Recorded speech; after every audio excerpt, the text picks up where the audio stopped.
好好的活着不好吗？干嘛要寻死啊？我母亲死得早，父亲又把我卖到妓院，我活着还有什么意思啊？我自打记事起就没有爹娘。那你……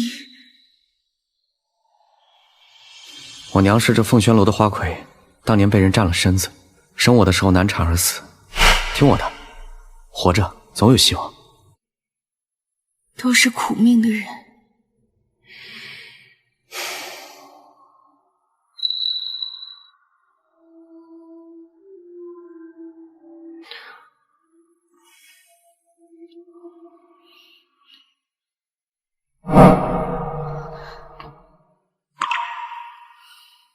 老六，这姑娘你可得好好给老娘调教好，3日后就指望着她充当诗会门面呢。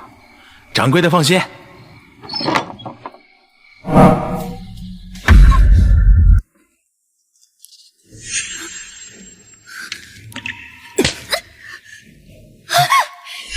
你个骚狐狸，见个男人就浪！你要是敢破了处让我赔了钱，我就把你送去伺候野狗！你放开他！你个死龟奴，还想睡姑娘？你当我凤轩楼的规矩是摆设不成？老六，把他给我拉出去阉了！是。你不要过来！还想把我给阉了？你们还有没有王法？王法，在老娘这里，银子就是王法。你不就是想要银子吗？你说个数，我给你就是了。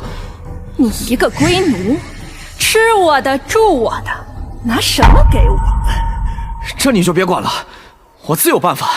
好啊，只要你能拿得出3000两的银子，我就把这丫头赏给你。你说的，一言为定。老六，把这个丫头带到楼上去，严加看管。李烨，你放心，我会救你的。老子一个现代人，赚钱办法有的是。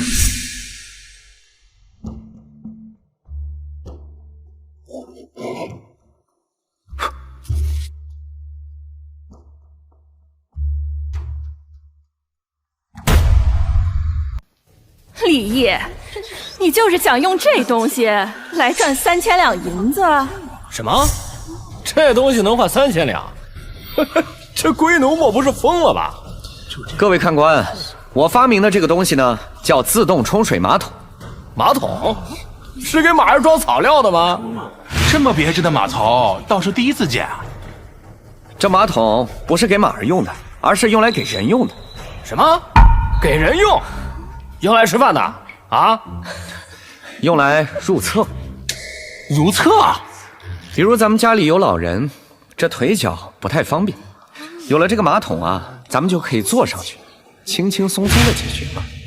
吃喝拉撒乃是人生大事，有了这马桶，咱们就可以把如厕变成一种享受。享受个屁！拉完还得拎出去倒。就是谁知道？这马桶内部是有通道的，如厕完了之后，只需要按一下这里，排出来的东西就会通过预先埋设好的通道冲到茅房里去，既方便又快捷。各位请看。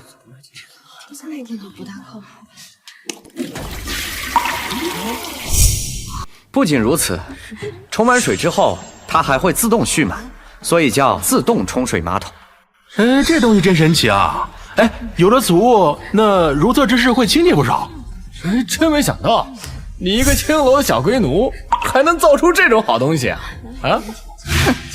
就算此物神奇，那又能卖得了几个钱？小哥，3000两是不可能了，30两我要了。3000两，少一个子儿都不行。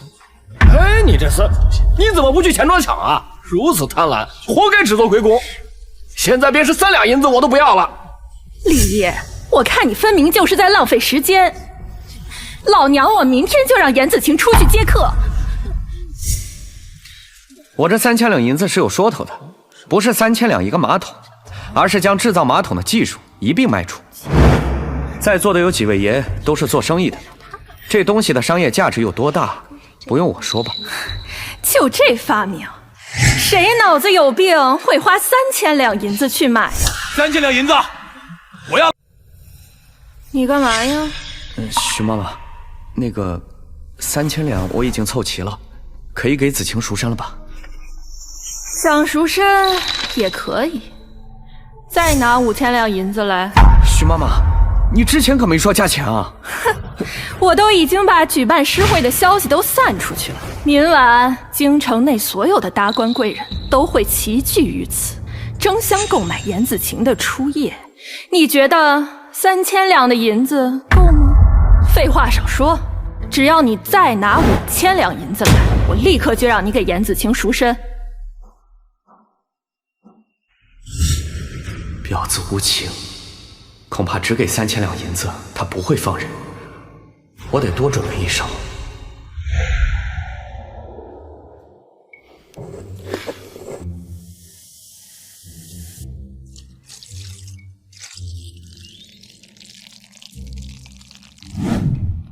在这凤轩楼，我有能令男人重振雄风的大哥大在手，还怕赚不到钱？既然你不讲信用，那我就搅乱你的诗会。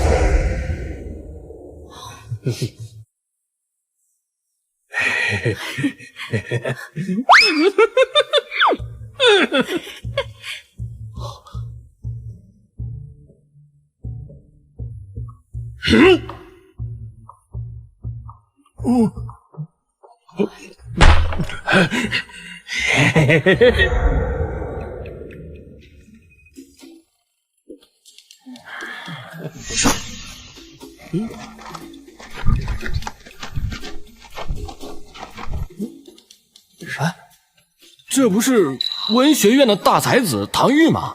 他居然也来了。我听说那花魁才貌双绝，而且初夜还在。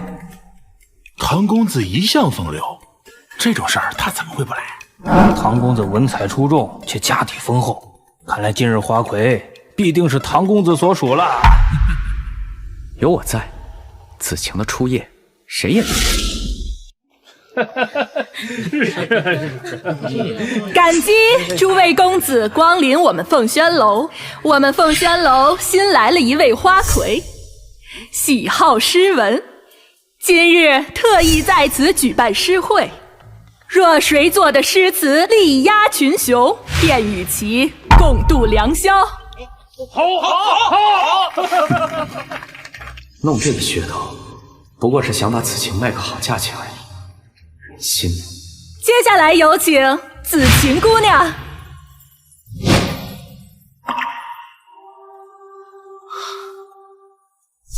哟，这次的花魁可比上一届的要漂亮的多多了。我要是能与她春宵一度，现在要了我的命都值了。子晴乃是花魁，诸公子便以花为题赋诗一首。不知哪位公子先请啊？我先来。憔悴鸳鸯不自由，镜中鸾舞只堪愁。庭前花市同心树，山下泉分两玉流。唐公子不愧为文学院的才子，文采如此出众。虽然整首诗只有一个花字，但却将开花的情景全都形容了出来。如此文采，怕是无人是唐公子的对手。有哪位公子要与唐公子斗诗啊？那我便来试上一试。原来是翰林院长史苏公子，这下唐公子你可是要遇到对手了。那可是大才子啊，他也来了。唐公子估计很危险了。衰草连天，惨淡黄，眉间白雪一时芳。谁知老子懒成癖，花落花开已两忘。苏公子这首梅花赞简直无人能敌，尤其是那句花开花落已两忘，不知道出了多少情人的心声。不愧是京城第一才子。苏兄文采，无人能及。唐某甘拜下风。唐兄客气了，苏某只是侥幸获胜罢了。苏公子可是号称京城第一大才子，诗词双绝，与他比试，也只是自取其辱罢。唉，看来今夜肯定是他与那紫青姑娘共度春宵了。还有人比试吗？看来我得上场了。我来。敢问这位公子高姓大名？在下无争，素来仰慕苏公子，今日刚好与其切磋一番。无名小辈也配跟我切磋？哼，这个苏浅不对劲儿，刚才他还是一副谦逊的模样，怎么突然就变嚣张了？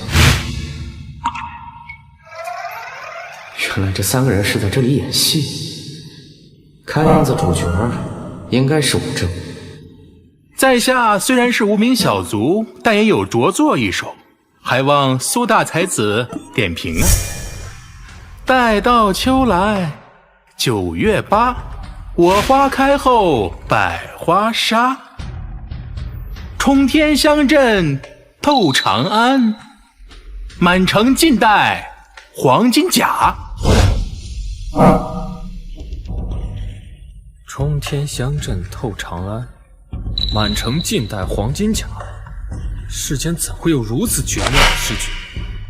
好！吴兄，是我狗眼看人低了，现在看来，吴兄才是当世第一才子。苏某甘拜下风。京城真是卧虎藏龙，没想到还有吴公子这样的大才之人。我看也只有吴公子才能与紫晴姑娘把酒言欢，共度春宵了。既然没人与吴公子斗诗，那我来试一试吧。李毅，你是不是吃错药了？你不过是个龟奴而已，连自己的名字都不会写，还要与当世大才斗诗。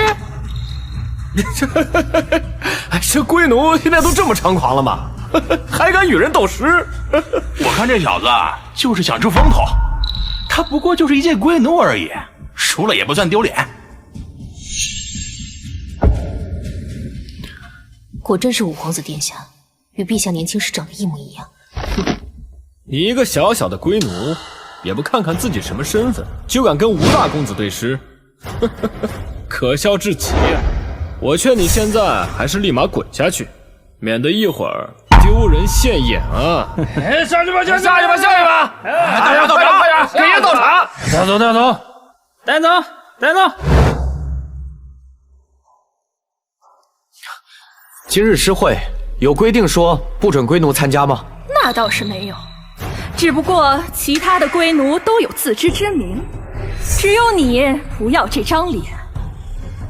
没看到大家都让你滚出去吗？还不给我消失！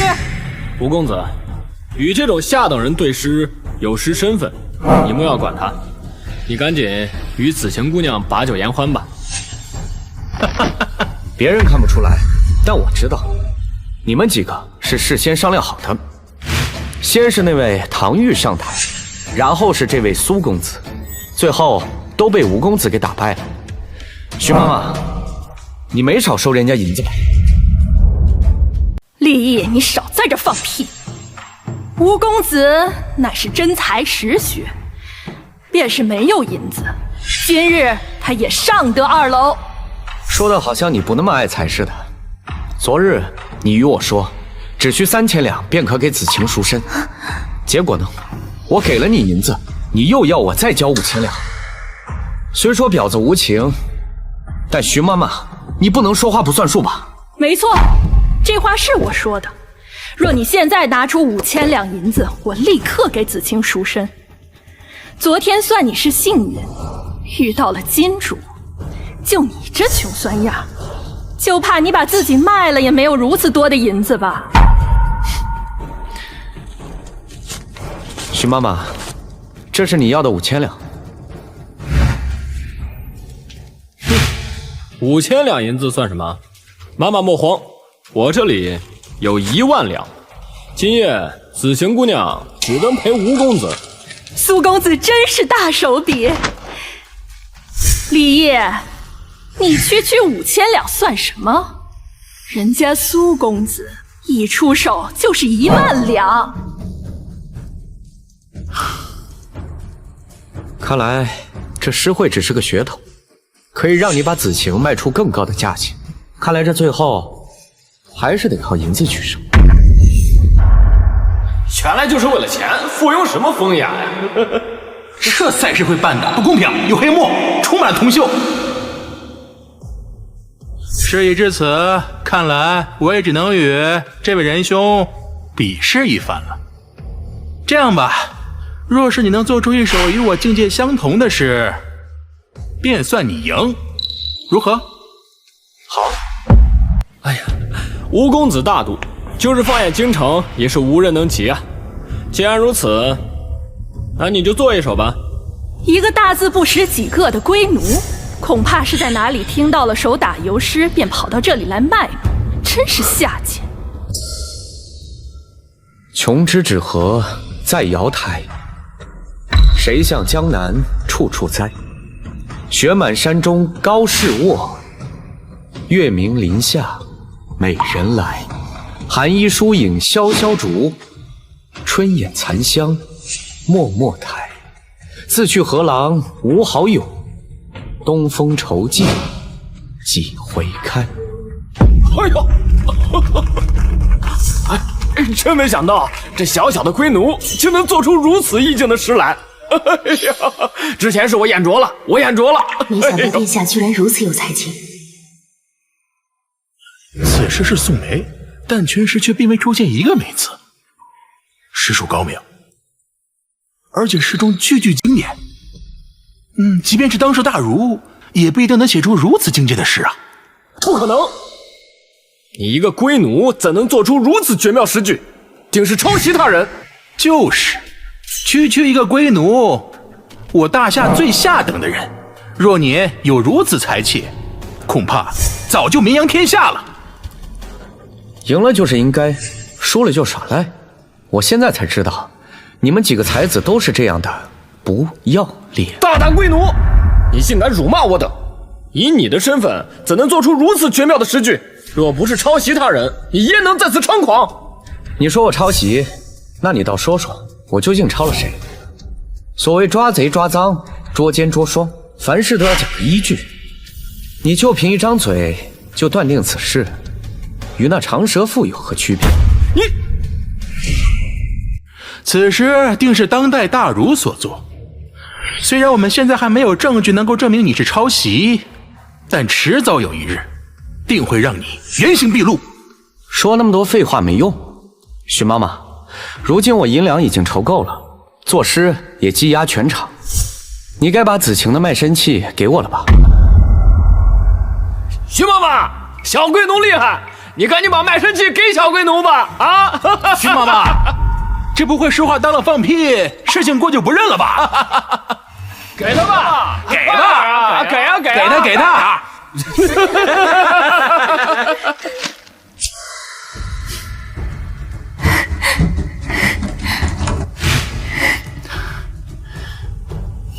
等等，来人！我乃襄王世子，这朵花魁我看上了，你敢跟我抢，我就要你的命！还然是襄王世子，便是放眼望去，整个京城也没有几人敢得罪。小龟奴再多言，怕是真要倒大霉了。李烨，你刚才不是很狂吗？吴公子是襄王世子，而襄王更是当今圣上的弟弟，你倒是争啊！哼，你就不怕吗？比试比不过，就拿世子的身份压人，真是卑鄙！你竟敢辱骂襄王世子！你们还在等什么？给我废了这个下贱的龟奴！住手！你又是何人？敢管世子的事，活得不耐烦了！我乃陛下身边暗卫，李毅，接旨。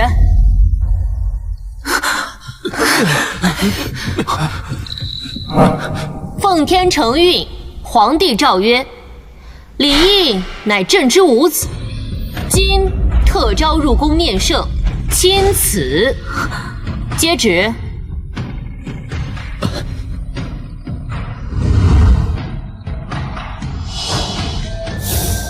接旨。天哪，他竟然是皇子，身份比先王世子还高呢！事情反转的太快了，真是让人不敢相信。当年就觉得他父亲不简单，没想到竟然是圣上。完了，我不仅青楼无法再开，恐怕就连这条小命都保不住了。没想到李大哥竟然是皇子，而我……陛下寻您多年，今日总算是如愿以偿了。殿下，这些人今日羞辱你，该如何处置？我去，我竟然还有这样的身世！徐妈妈，现在我能带子晴走了吗？当然可以。别说是子晴姑娘，老身也是可以的。哦，你要跟我入宫啊？只要殿下吩咐，老身万死不辞。死倒不用，我倒是想着这宫里的茅厕也该有人打扫，你去正好。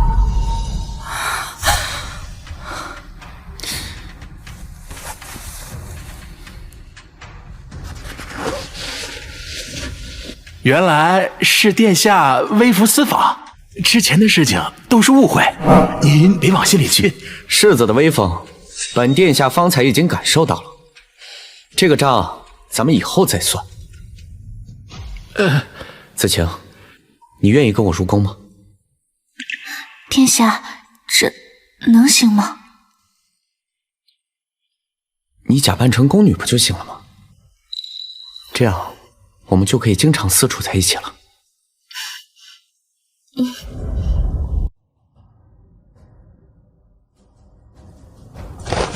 儿臣参见父皇。皇儿，快起来，让朕好好的看看你。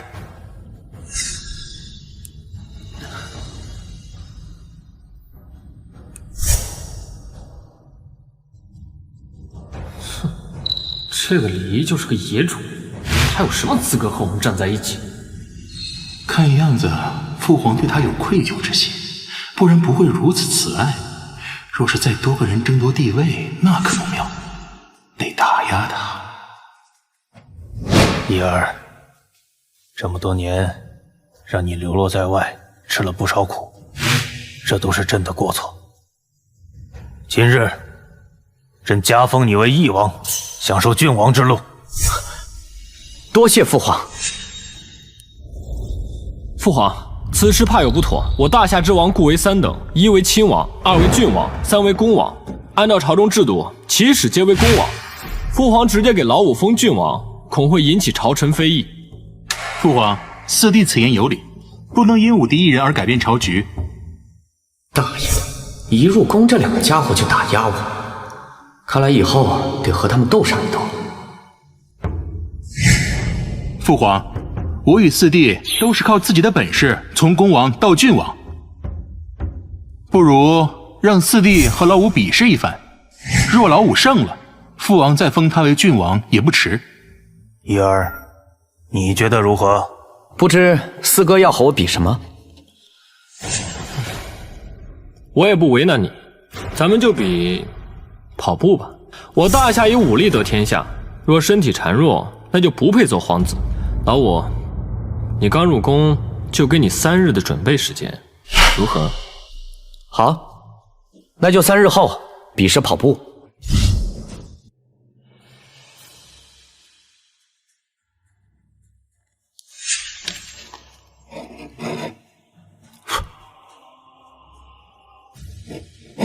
殿下，您这是在做什么？老四不是要跟我比跑步吗？他常年习武，我肯定干不过，所以呢，只能玩斜的。材料准备的有点多呀，顺便可以做一个连弩。哎，你怎么来这儿了？圣上命我保护殿下。殿下，该用膳了。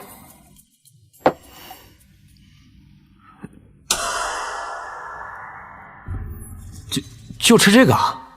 殿下，我听说宫中之人都知道你与四皇子比试之事了。御膳房如此对你，其实是讨好四皇子。老三老四欺负我也就算了，御膳房那些狗东西也敢这么待我？把主管给我叫来！殿下，主管御膳房的那可是三皇子的人呢，殿下要不还是算了吧。我管他是谁的人，敢这么待老子，老子要好好惩治他们！快去！是。你找我来有何事啊？老爷奴，见到本殿下竟敢不行礼。一个外面来的野种而已，还想让我对你行此大礼？哼！我身为圣上亲子，当今的武殿下，你竟敢羞辱我！羞辱？羞辱你？我是三殿下的人，你能奈我何？啊！老爷奴，我身为皇子，你竟敢骂我是野种，这跟羞辱当今圣上有什么区别？今日我就将你杖毙！哎呀！哎呦！别打了！别打了！哎呦！殿下，殿下，您才刚刚路过，还是不要打杀马林的好，免得被他人诟病。别打了！老爷奴，今日我就饶你一命，再敢对我不敬，你看我不打死你！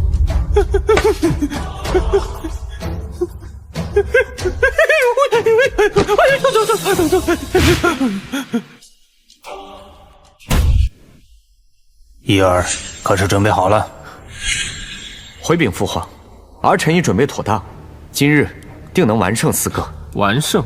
老五，你可真能吹牛！看你这副弱不禁风的样子，本来想着少跑几圈，免得你身体不支。既然你如此说，那我们就跑10圈。这演武场1圈就是3里，10圈可就是30里。一儿，莫要逞强。父皇放心，别说是10圈，就算是50圈也没什么问题。哼，老五，听说你打了御膳房总管，会有解释啊？三哥，那厮每天都给我送最差的饭菜，直呼我的性命。他还威胁我说，这一切都是三哥交代他做的。三哥，你说这我能不打他吗？胡说！我怎会让他做如此下作之事？那个奴才竟敢信口雌黄！此事结束后，我便打断他的狗腿。老五，咱们可以开始比了吧？嗯，可以。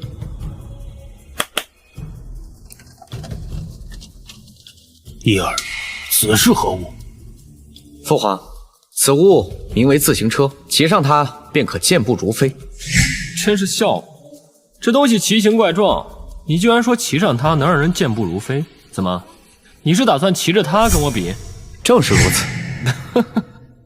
好，如果你骑着它能赢了我，那我不仅同意父皇封你做郡王，还输你1万两银子，如何？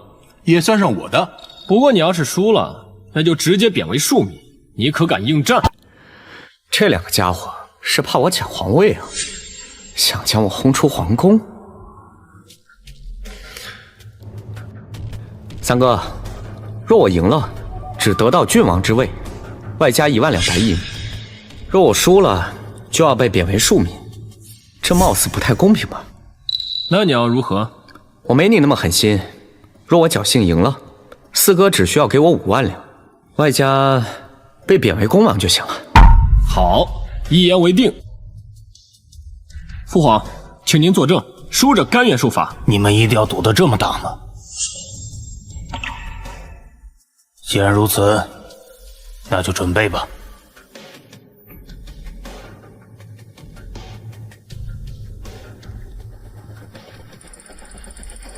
哦，这东西还能这般用？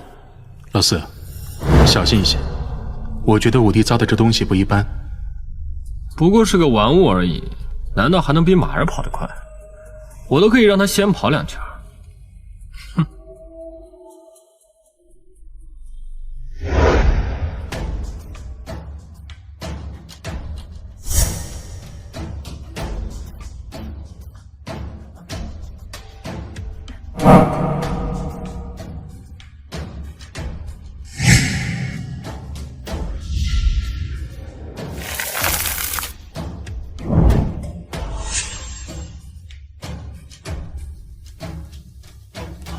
开始。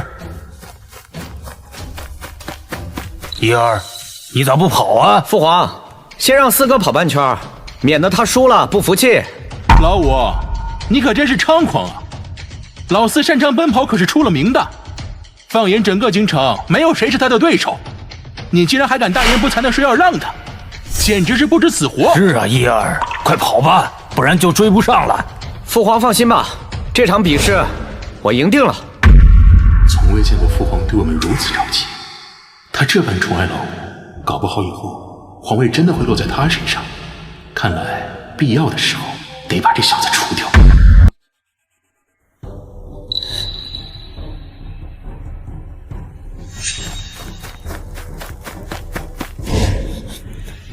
殿下，四殿下已经跑了快半圈了，你赶紧追啊！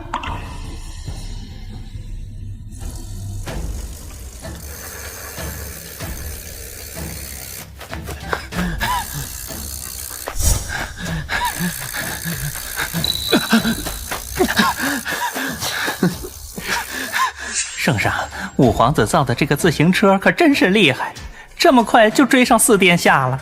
哈哈哈，真没想到，我这流落民间的五儿子竟是如此这般天才之人。父皇实在太偏爱老五了。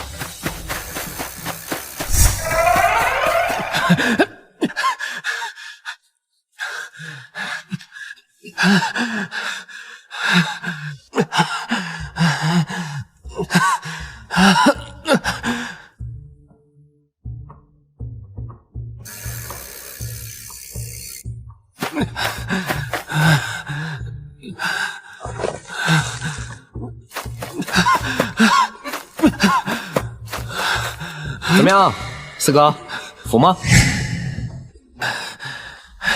老五，你这是耍赖，借助工具赢我，算什么本事？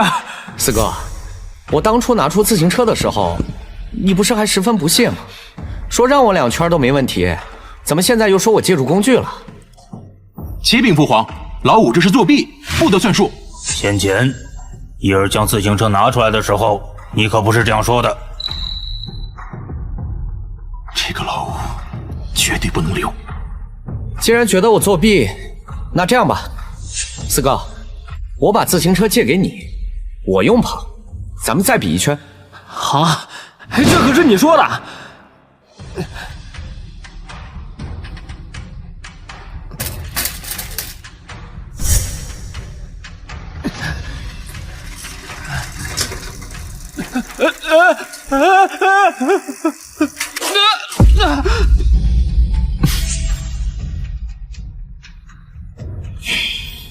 既然胜负已分，那就按照你们之前的赌约，老三、老四输给一儿5万两银子，另外将老四的郡王爵位拿下，降为公王。愿赌服输，我认了。不过父皇，我要求再和老五比试一场。若是我输了，那我就放弃皇子之位，离开皇宫。胡闹！皇子之位是你说放弃就放弃的吗？今日就到此为止吧。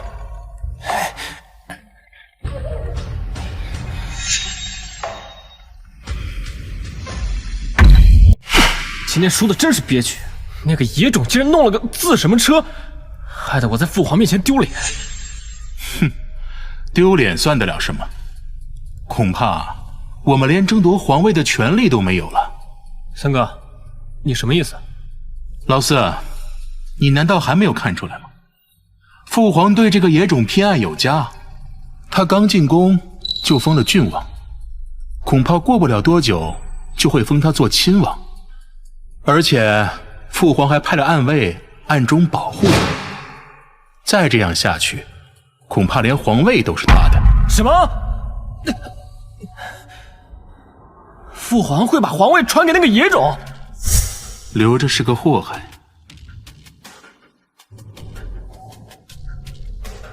三哥，你的意思是把这小子除掉？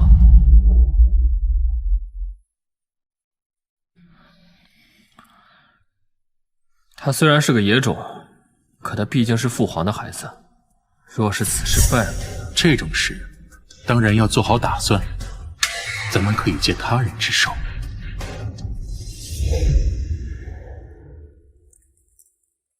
还是殿下厉害，收拾了那个马林一顿，他立马就老实了，再也不敢为难我们殿下了。何止不敢难为，殿下赢了四皇子，在圣上面前露了脸，如今呐，那马林想要巴结都还来不及呢。殿下，这笋汤乃是御膳房的一绝，平日里连其他几位皇子都难以喝到，这是马林特意为您准备的，您快尝尝。谅他也不敢再跟老子嚣张。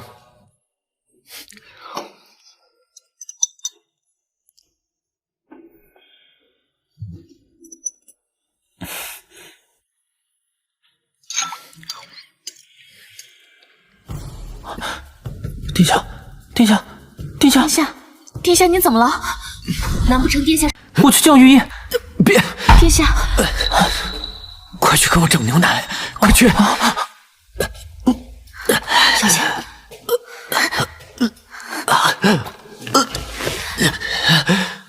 殿下，牛奶来了。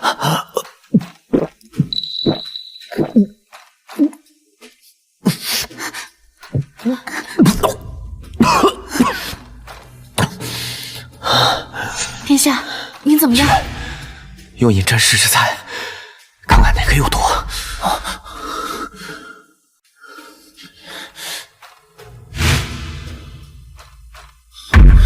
殿下，是这笋汤，这东西是马林亲自交给我的，他还特意叮嘱说这是为殿下准备的，难道下毒的是他？曲言，速去御膳房，把马林那个老王八给我抓过来。殿下放心。殿下，那马林自杀了，就吊死在御膳房的树上。居然让马林给我下毒，然后你们再杀人灭口。幸好老子是医学博士，懂得如何解毒，要不然就遭了你们的黑手了。本来我只是想混混日子，既然你们这样对我，那就别怪我心狠手辣了。定是那马林记恨殿下打他，所以才会在笋汤里下毒。这个人真是该死！毒害殿下，那可是诛九族的大罪。他马林哪有那么大的胆子？恐怕背后还有……别胡说，你不想活了。今日之事，谁也不许再提，都烂在心里，就当没发生过。为什么呀，殿下？您可是差点丢了性命啊！无需多问，就按照我说的做便是。这几日没见义儿，他在忙什么？回陛下的话，天文武殿下身体有恙，正在寝宫休养。义儿病了。启禀圣上，3殿下和4殿下求见。让他进来。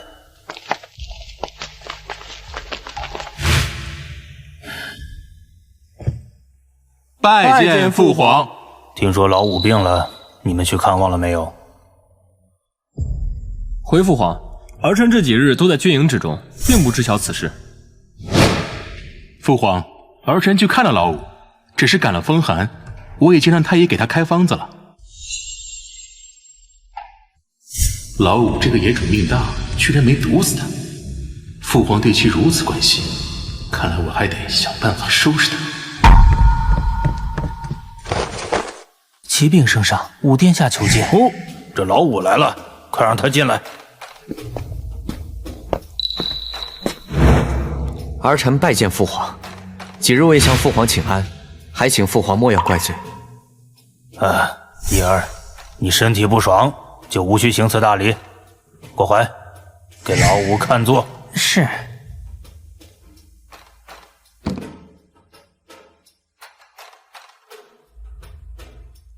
父皇，最近军中演练，将士们都抱怨干粮不能久存，若与敌交战，无法生火做饭，恐怕不用敌人打，咱们就先饿死了。父皇，将士们听闻老五用自行车赢了老四之后，都夸他是善于制造之人，所以将士们向父皇请命，请老五造出保存时间长又利于携带的干粮来。大爷的，没毒死我，这2个狗日的又给我下套。这军中将士对义儿评价颇高啊，义儿，你觉得如何？回父皇，制造久存的干粮并不难。老五，别以为你造出一个什么自行车就自以为了不起。夏日里，无论什么干粮，最多只能保存3日。难道你还能令其保存更长的时间？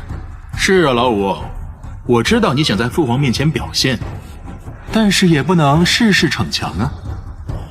这两个鸟人在激我，哼，那我就故意上你一套。父皇，儿臣并非吹嘘，儿臣有办法让干粮保存1个月，甚至更长的时间。老五，饭可以乱吃一些，话可不能乱说。此事关系到军中士气，干系重大，你若胡乱吹嘘，势必会影响军中士气，这可是重罪。老五，你得为自己说过的话负责。你说你能令干粮保存1个月以上，可敢立军令状？叶儿，这玩笑可开不得，要考虑清楚。多谢父皇关心，这军令状我可以立，但若只惩戒我自己，那不公平。四哥，你也立一个军令状吧。若是我有此办法，你该如何？干粮保存1个月以上，这怎么可能？你若是能做到，那我便舍去这皇子之位，贬为庶民。好，一言为定。拿纸笔来。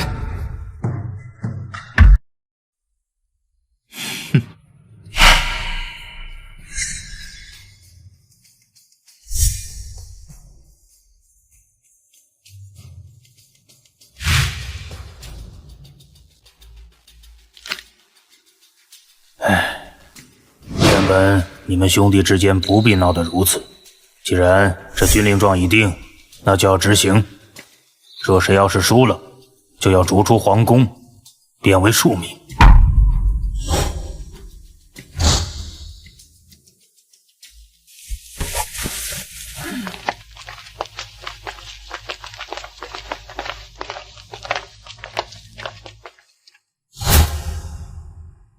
老五，你就等着贬为庶民吧。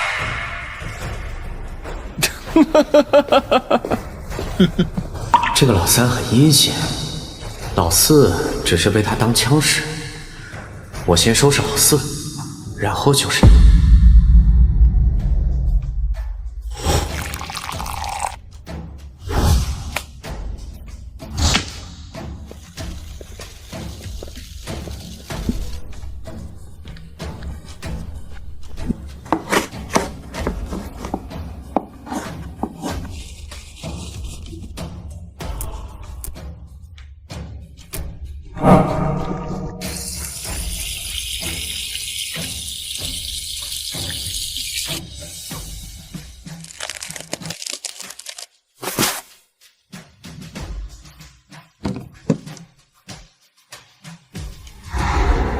伊儿，你这么快就想出干粮保存的方法了？回父皇，儿臣已经解决了。老五，吹牛没用，得用事实说话。哦，这2个是什么东西？父皇，这个是方便面，只要用热水泡一会儿便可食用。若没有热水的话，凉水亦可。老五，你在开什么玩笑？谁都知道面条是要煮的，你只用水泡就能吃，简直是胡编乱造。老五，你可是立了军令状的，没想到竟如此玩笑。父皇，我看还是直接把老五贬为庶民吧。三哥，你怎么就这么着急将我赶出皇宫啊？这还没实验呢。我就不信这东西用水一泡就能吃。去准备东西。是。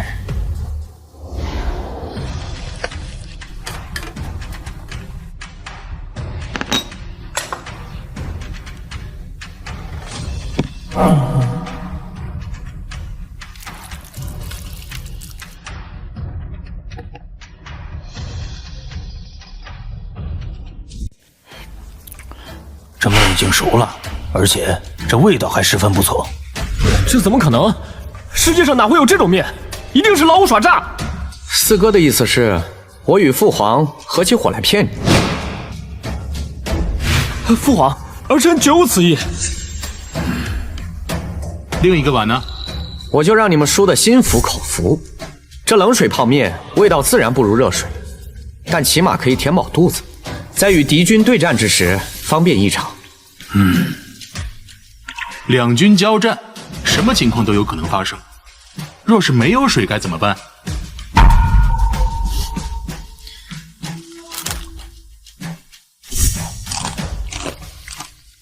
哦，这还可以生吃。父皇，方便面是油炸食品，乃是熟食，也正因如此，保存的时间才长。只要不沾水，存放2个月没有什么问题。伊儿，你说还有一样东西是什么？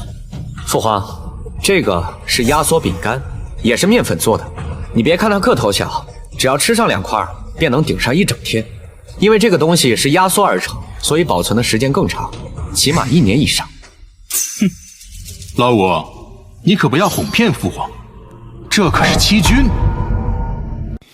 三哥若是不信，可以试试。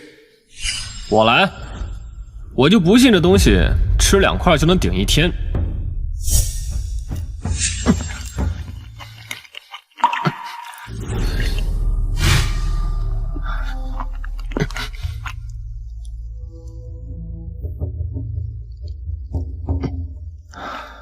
老五，我怎么感觉我还没吃饱呢？父皇，老五哗众取宠，应当重罚。伊儿，父皇，儿臣刚刚忘记说了，吃压缩饼干需饮水才会有饱胀感。事到如今，老五你还在狡辩。倘若我饮水之后，并未像你说的那样，又当如何？若饮水也不管用，弟弟便任由四哥处置。好，这可是你说的。届时可别怪四哥无情。这么小块东西，别说是2块，就算吃20块，也无法令人饱腹。老五，你果然是哗众取宠。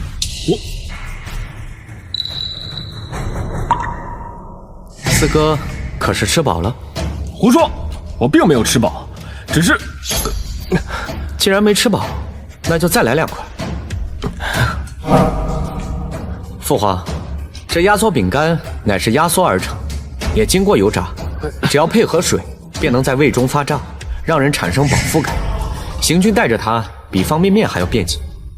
伊儿真是天才之人，竟能造出如此方便的食物。现在胜负已出，老四，你还有什么好说？请父皇饶我一命。我还以为老五会在馒头大饼上用什么招数，却不想他直接制造食物。油炸品存放的时间长，这谁都知道。老四要完了。让我饶你？这军令状是你提议的，若输的是老五，你会饶过他吗？传旨，将四皇子李天赶出皇宫，贬为庶民。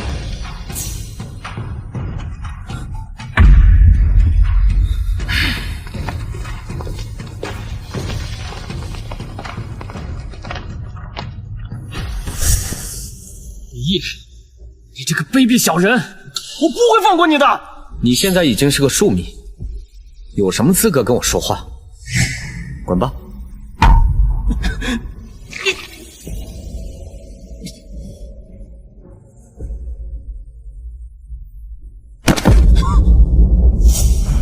老五，你可真绝啊！三哥，要说绝，我可比不上你。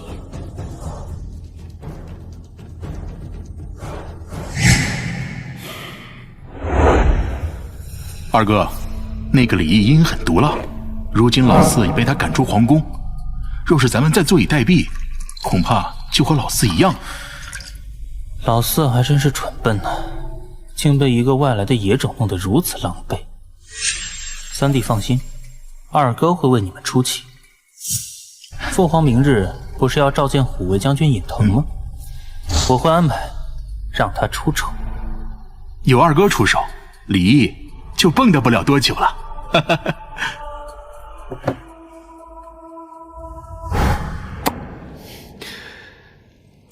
殿下，这是何物？能让人快乐的东西。殿下，这木不是您在青楼用的？经过我的调制，药力是之前的10几倍。你要不要试试？不是，我说你一个大老爷们儿，怎么跟个女人似的，还脸红上了？屈原，从现在开始，帮我盯紧三皇子的行踪，有什么事情立刻向我汇报。是。老三，我会让你跟老四一样。尹将军，此乃朕的五皇子李毅。哦，原来是武殿下。父皇，尹将军就要征讨藩邦，听闻武帝造出方便面和压缩饼干，此番征讨必定大胜。希望如此。陛下，藩邦强大，臣并无把握，尤其是他们的骑兵，臣恐怕无法降服。父皇，来此之前，武帝曾对儿臣说，他有对付藩邦骑兵的办法。的确如此。怡儿，你有办法？收拾了一个4皇子，现在又跳出来个2皇子，肯定是老三蛊惑的，要不然他不会一上来就针对我，这是把我架到火上的。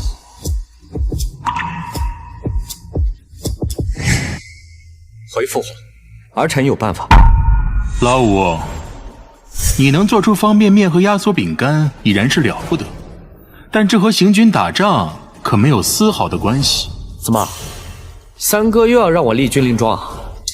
老五，你可不要在这里信口雌黄，若是误了大事，就算我们不追究，父皇也会怪罪。我既然敢说，就肯定能做到。哼，武殿下，臣听闻你是从民间而来，怎会懂得打仗之事？若殿下胡编乱造，恐怕将士们容不得你。父皇，给我1日时间，我定会给您一个交代。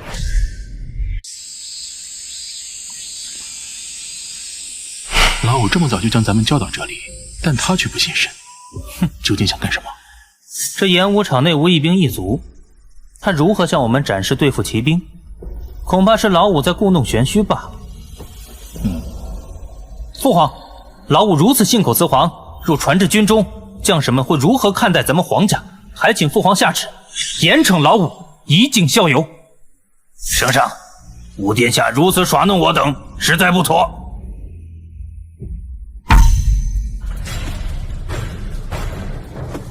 诸位久等。老五，你好大的胆子，竟敢戏耍父皇！可能是老五觉得好玩吧，毕竟他还小。在下虽然是臣，但也不能任由武殿下这般耍弄。3个人一个鼻孔出气，不知道的还以为你们提前商量好了。小吕子，父皇，这就是我用来对付骑兵的武器。这不就是个瓷罐吗？里面装了瓦片，这如何对付骑兵？老五莫不是还没睡醒吗？一个小小的瓷罐，难道放到敌军骑兵面前，他们就会立刻坠下马吗？哎，二哥此言差矣。老五这是往瓷罐里放了符咒，将其扔出之后，大喊咒语，敌军便全部身死。怡儿，你到底要做什么？父皇，此物名为地雷，爆炸之时威力巨大，不仅可以用来对付敌方骑兵，对付步兵也一样美妙。哦，爆炸？一个破瓷罐还能爆炸不成？老五，你莫不是想说，有了此物，我们就可以不战自胜？差不多如此吧。父皇，老五如此信口雌黄，若传至军中，将士们会如何看待咱们皇家？还请父皇下旨，严惩老五，以儆效尤。父皇，二哥所言有理，若是不惩治老五，实在难平军中之愤呢。圣上，臣以为武殿下视我等如儿戏，理应严惩。叶儿这是在作何呀？不是授人以柄吗？现在众人都要求惩治，若不公，恐有失皇帝威严了。二哥、三哥，你们如此心急，好歹在见识了这地雷爆炸之后的威力，再做评价吧。父皇，儿臣这就让您看看这地雷的威力。小吕子，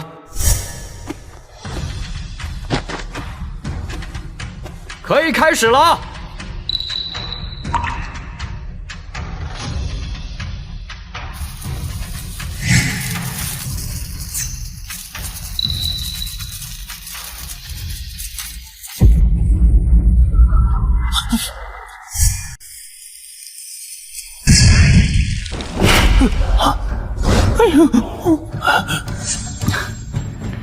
天哪，这地雷的威力竟然如此巨大！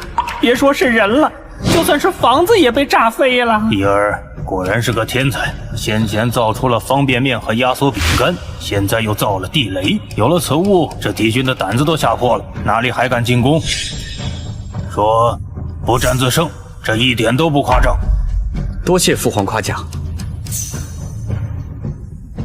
二哥、三哥，现在觉得我这地雷如何？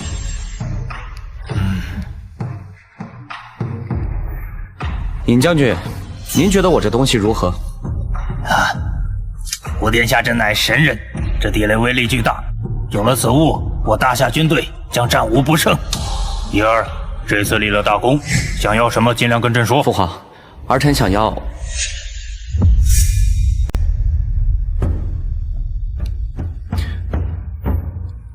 要父皇身体康健，长命百岁，如此，儿臣便知足了。哈哈哈哈！叶儿，你真是朕的好儿子，朕赏你黄金1000两，绸缎1000匹，外加1等君王之衔。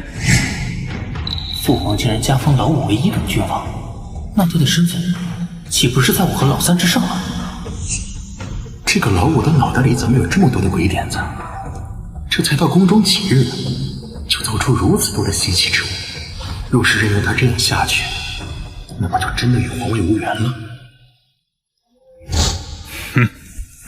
好了，怡儿，陪朕吃个饭，咱们好好的聊聊。是，父皇。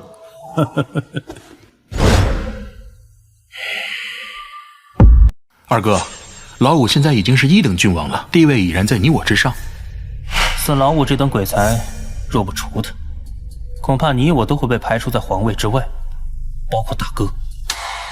二哥的意思是？当然是要除掉他了。难道还要等父皇把皇位传给他不成？殿下，时间不早了，早点休息。子清，要不你和我一起吧？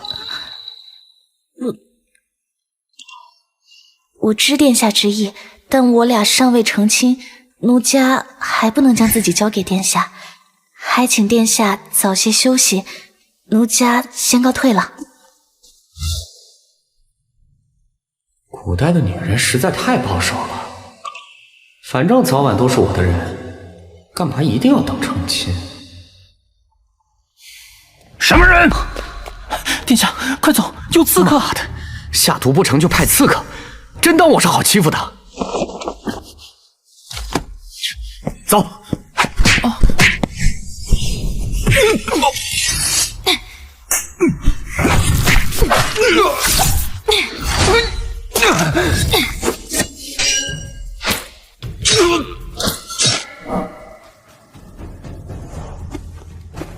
殿下这弩可真厉害，几下就把那些刺客射死了。看来我还是太心软，计划得尽快实施，不然他们还会对我下手。殿下，你在说什么？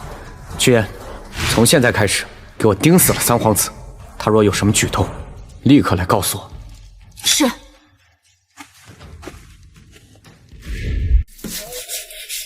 你快着些，三殿下每日都是这个时辰如厕，若是再弄不好，小心吃板子。马上就好，马上就好！你个老东西，你故意是不是？公公饶命！看我不打死你！公公饶命！我认识武殿下，我曾经是他的长官。我跟你说，你耽误了三殿下如厕，你认识谁也没用。住手！你刚才说你曾是老五的掌柜？回三殿下，是的，曾是我店里的龟奴，你以前是干什么的？开青楼的。青楼？你是掌柜，那老五是龟奴？是，不是，奴才不敢乱说。呵呵，老五竟然还在青楼里做过龟奴，真是有趣。这下我要让他出个大丑。你起来吧，和我说说老五在青楼的事儿。殿下，刚刚陛下身边的人来传话，说圣上已经下旨，将在3日后举行赛诗会，到时候翰林院的大才也会参加，让你也准备一下。翰林院吗？那个苏浅也会来吧？除了苏浅之外，还有大学士祖方杰，据闻祖方杰乃当世大儒。赛诗会，别是老三又在搞什么把戏？参见陛下。应声吧。请。谢陛下。今日朕举办赛诗会，本想把京城的才子都请过来，聚在一起，但老三说那样太过麻烦，所以只请了几位代表前来。大爷的，果然是老三在搞鬼。父皇圣明，这几位可都是当世大才，足以代表天下文人。据儿臣所知，这3位才子还都与武帝相熟。老三够阴险的，他不出头，让老二当先锋。苏浅他们在凤轩楼里被我打脸，看样子今天是想找回去，但只凭你们还不够格。一儿，你认识这几位才子？回父皇，儿臣认得。不知武帝是在何处认识的他们？赛诗会是假，原来是来掀我老底的，想当龟奴的身份说上，但你们恐怕要失算了。是在凤轩楼。哦，凤轩楼，那是何处？青楼。没想到武帝还是个风流之人，真是让为兄诧异。武殿下去青楼可不是去风流的，他在进宫之前在凤轩楼做龟奴。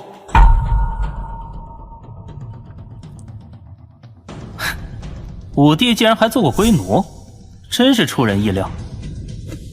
父皇，鉴于武帝之前的身份1等郡王的爵位实在不适合他，还请父皇将其收回。父皇，儿臣做龟奴并非自愿，乃是被人所迫。武帝，不管你如何解释，龟奴的身份你是摆脱不了的。堂堂皇子竟去青楼做龟奴，若传了出去，我皇室颜面何在？父皇，儿臣以为，不光要拿掉老五1等郡王的身份，还要将其逐出皇宫，贬为庶民，否则我皇室恐将沦为笑柄了。一儿，你如是说。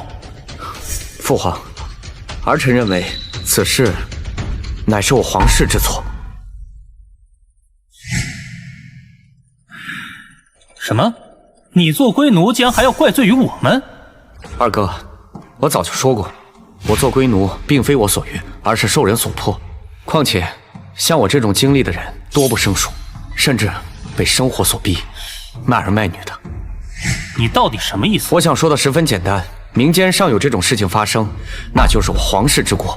我们受百姓供奉，理应让百姓富足，过上安居乐业的生活，不然他们凭什么做我们的子民？我在青楼之时，每日挨打受饿，现如今不知道还有多少人仍在经历这种事情。若皇室一心为民，又岂能如此？一派胡言！我大夏国富民强，百姓安居乐业，又岂会有你说的这般不堪？父皇，老五这是在诽谤朝廷，诽谤皇室，还请父皇惩治。二哥，你在民间待过几日啊？要知道，我可是从小在民间长大的，对百姓的情况最为了解。二哥贵为皇子，高高在上，你若是能放下心来去方氏走一走，恐怕就不会在这里高谈阔论了。胡说！我多次在民间走访，就岂会了解的比你少？我大夏民间哪有你说的这般不堪？那二哥这么说，如今的百姓已经安居乐业了？自然如此。既然二哥都这么说了，那咱们就恳请父皇微服私访，你我伴随左右，去看看这民间究竟如何。若真如你所言，别说这皇子的身份，就算杀了我也认了。可若如我所言，那你就掉脑袋。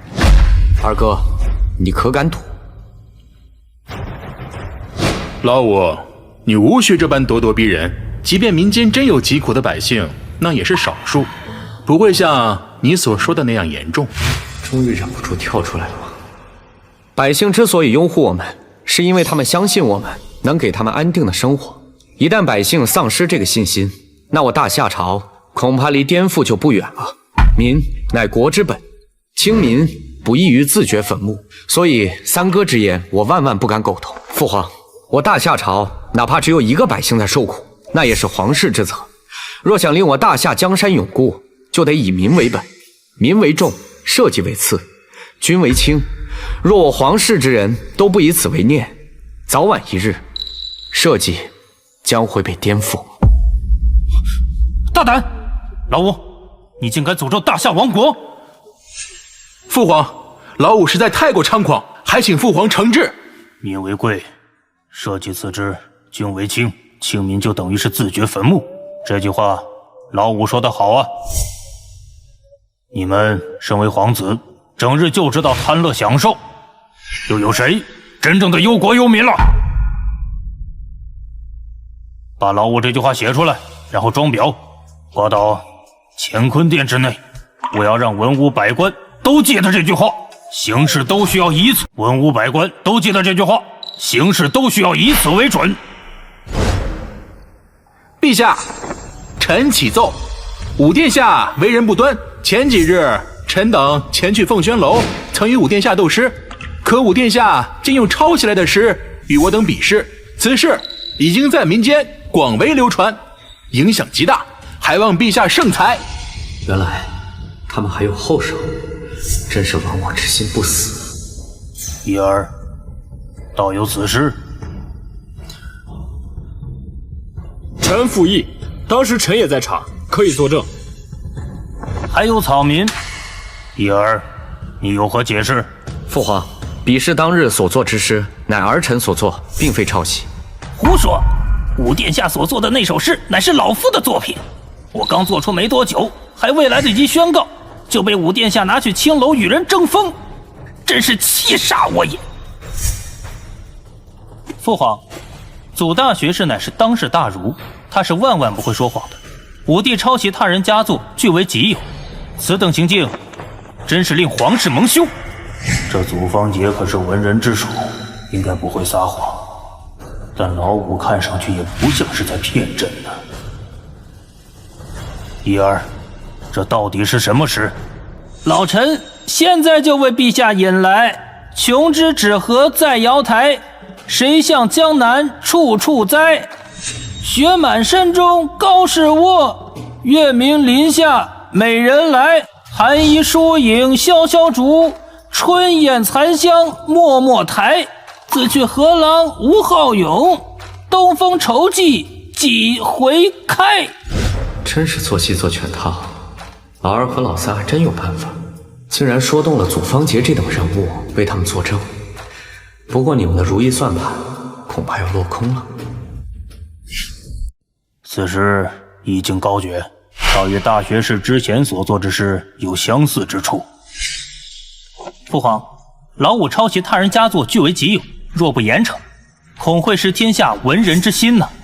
陛下，老臣此生最恨这等宵小之辈，还望陛下给老臣讨个公道，不然老臣就撞死在这衙役殿中。一儿，你真的抄袭了大学士之诗吗？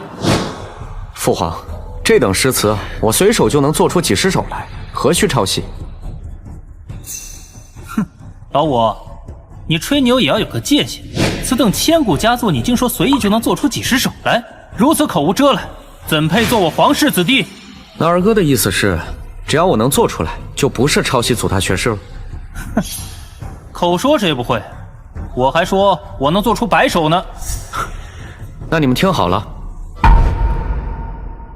青山依旧在，几度夕阳红。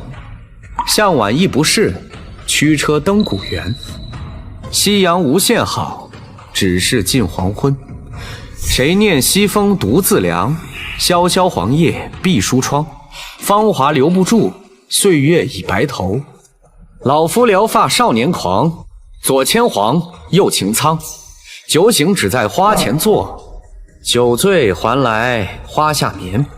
半醒半醉日复日，花落花开年复年。陛下，老奴刚才一直数着呢，武殿下已经做了36首了。没想到伊儿不仅善于制造东西，还有此等文采，更有治国之志。这次灵儿，何愁我大夏不行？二哥，你现在还觉得我是抄袭祖大学士的诗吗？祖大学士，我不知你何因非要如此诬陷于我。虽然你贵为当朝名士，但如此诬陷当朝皇子，也理应受罚吧？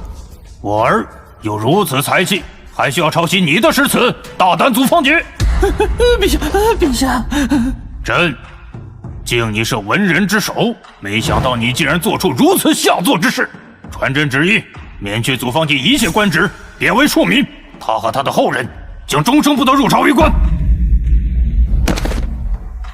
武征，陛下，你身为襄王世子，竟联合朝臣污蔑皇子。现在，朕免去你的世子身份，贬去边疆。没有朕的旨意，不得回京。陛下，苏浅，罪臣在。你一个小小的翰林院长史，竟然也对皇子发难。你和唐玉一起打入大牢，服刑5年才能释放，终生不得入仕。遵旨。父皇，儿臣是被他们所骗，并不知道他们要如此诽谤武帝，还请父皇恕罪。你贵为皇子，竟然不分青红皂白，伙同外人对付你的弟弟。现在，朕免去你的郡王身份，降为公王。从现在开始，你在宫里面壁思过，没有朕的旨意，不能外出。儿臣领命。伊儿文采出众，且忧国忧民，朕现在封你为亲王。儿臣谢过父皇。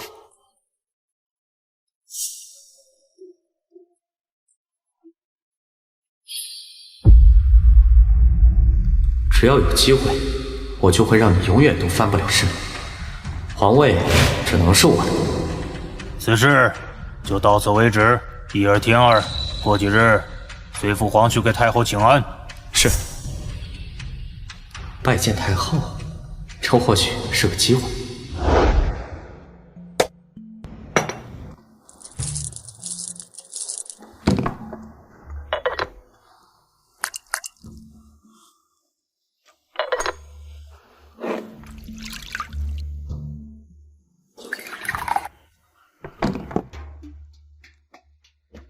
10倍药效的药效果如何？我得找个人来试试。殿下，明日长公主会带着张婕妤到宫中游玩。机会来得这么快，看来不用等到给太后请安了。就你了，来，先把这个喝了。好。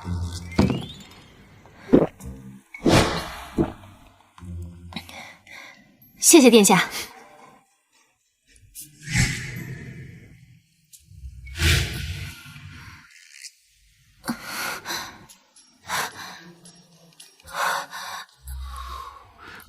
殿下，这么热？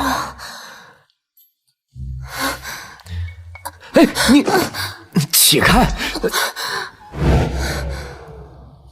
这么热，莫非她是个女的？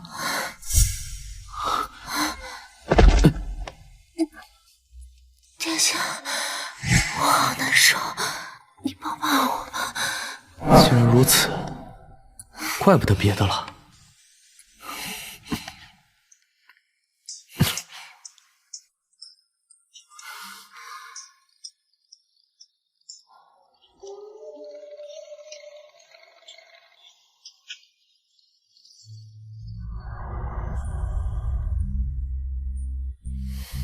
屈原，以后你就是我的人了。我一直是殿下的人。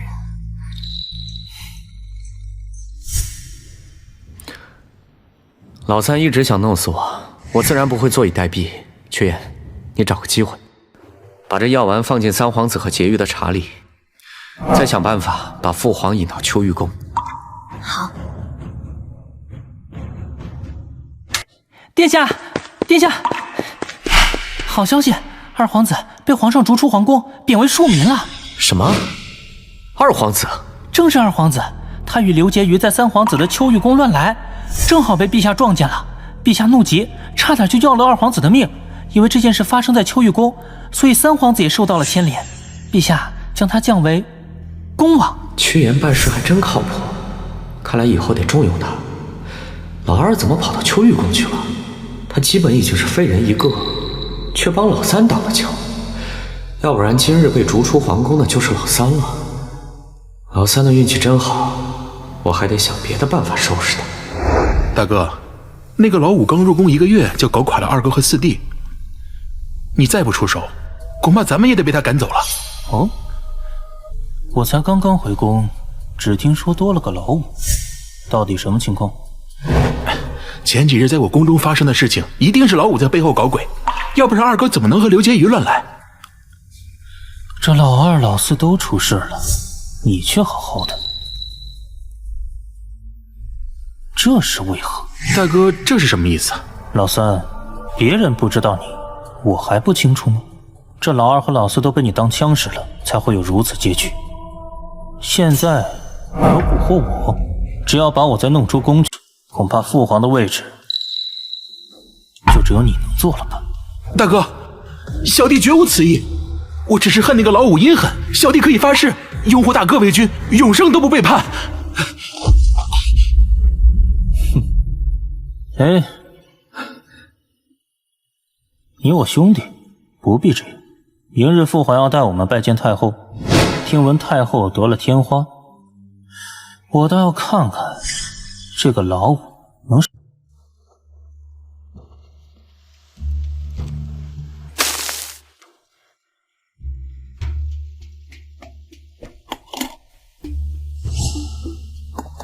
殿下，这是在做何物？我听说太后得了天花，给她做些抗病毒的药。天花，那可是绝症。在你们这个年代是绝症，但在我们那个年代，这玩意儿比治感冒还简单。你那个年代，有了这个，就再也不用怕流行病了。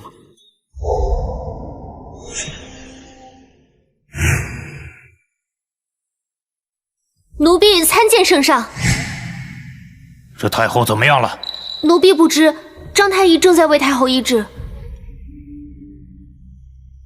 参见陛下。张太医，太后如何了？回禀陛下，天花乃是绝症，臣实在无能为力。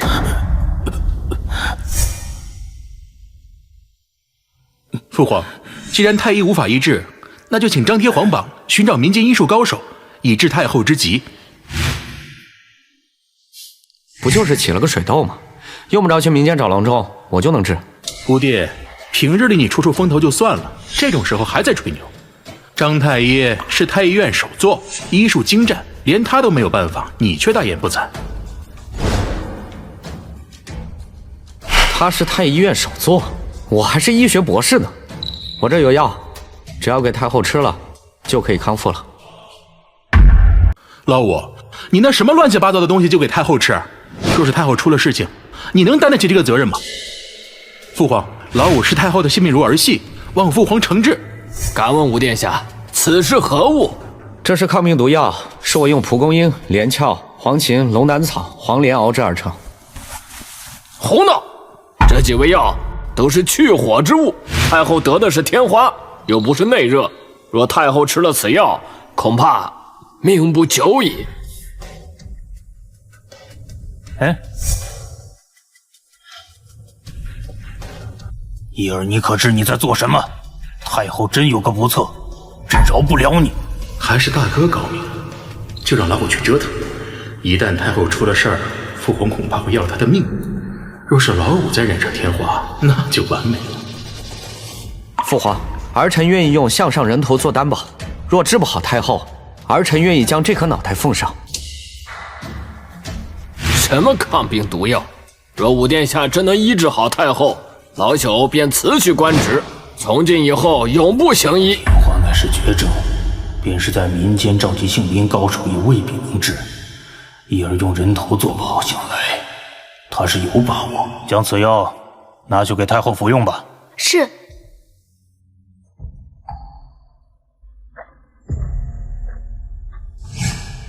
一儿，这多久会见效？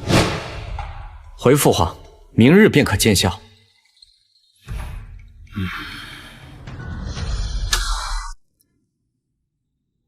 陛下，太后来了。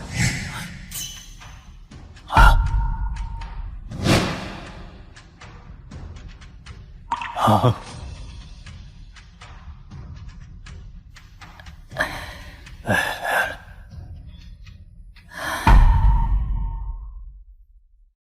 母后无恙，儿臣就放心了。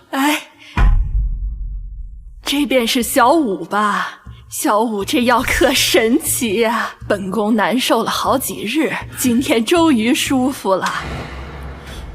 老母当真医治了太后？五殿下竟然是杏林高手，是我狗眼看人低了。这怎么可能？太后生的可是天花呀！小五真乃神医呀！大胆张玄明！在。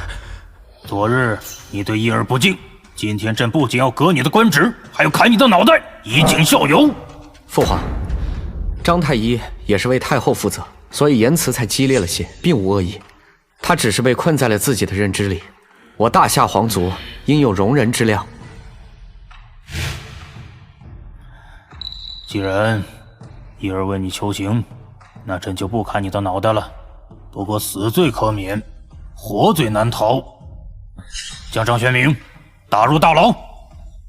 谢皇上不杀之恩，叩谢五殿下救老朽一命。一儿救太后有功，容人有德，朕决定封你为义亲王。义亲王？谢父皇。难怪父皇迟迟不立太子，想来是给老五留着呢。大哥，你若再坐以待毙，恐怕将来父皇的位置就没有你的份儿了。老三，遇事不要慌，父皇只是封他为亲王，不必那么紧张。大哥，都这个时候了，你怎么还不在意啊？在意又怎么样？父皇心中只有老五，我们也没办法呀。不行，我不能任由他做大，否则便是死路一条，必须得想个办法除掉他。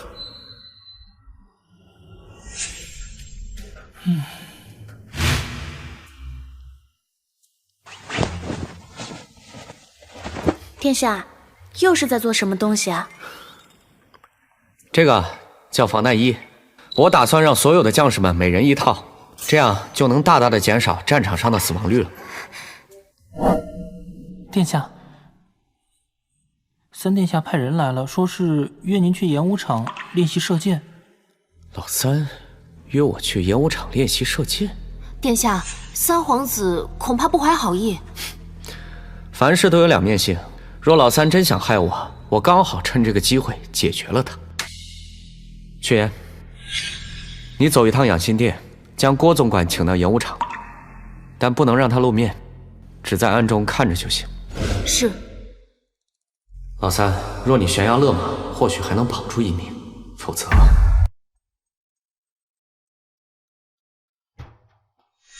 三哥今日怎么有如此雅兴，约我来这演武场射箭？大夏以武得天下，也该好好练武。今日唤五弟前来，便是想教你射箭。三哥，别不是在打其他主意吧？五弟怎把你三哥想成这样？二哥和四弟的事情让我明白，兄弟之间应该和睦相处，不应该相互猜忌。如此，那便最好了。五弟，你这是何物？啊，是我自己制造的小物件，不值一提。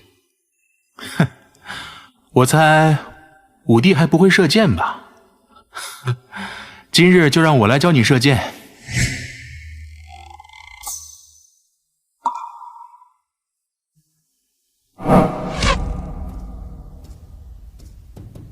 三哥剑法竟如此厉害，我这根本算不得什么，剑法只有50步，而大哥可以100步穿杨。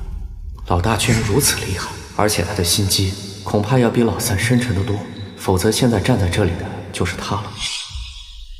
哼！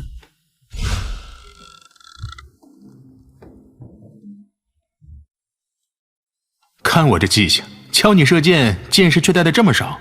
老五，麻烦你去将剑把上的箭取回来，三哥教你如何射得准。好。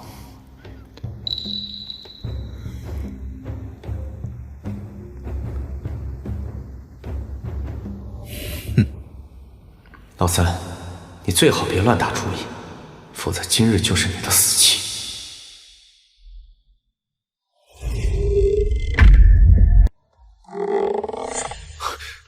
三哥，你这是作何？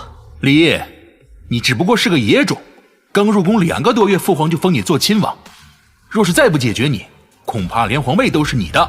三哥，我根本就没有争夺皇位之心，我只想做个太平王爷。老五，你觉得我会相信你说的话吗？今天我一定要杀了你，免得以后成为祸害。三哥，你若把我杀了，怎么向父皇交代？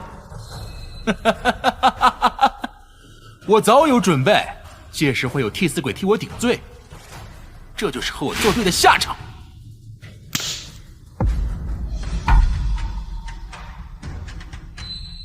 这怎么可能？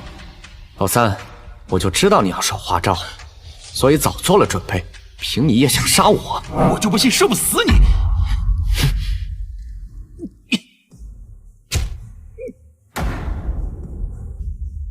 老三，你之前找人给我下毒的时候，我就一直在等这个机会把你解决了。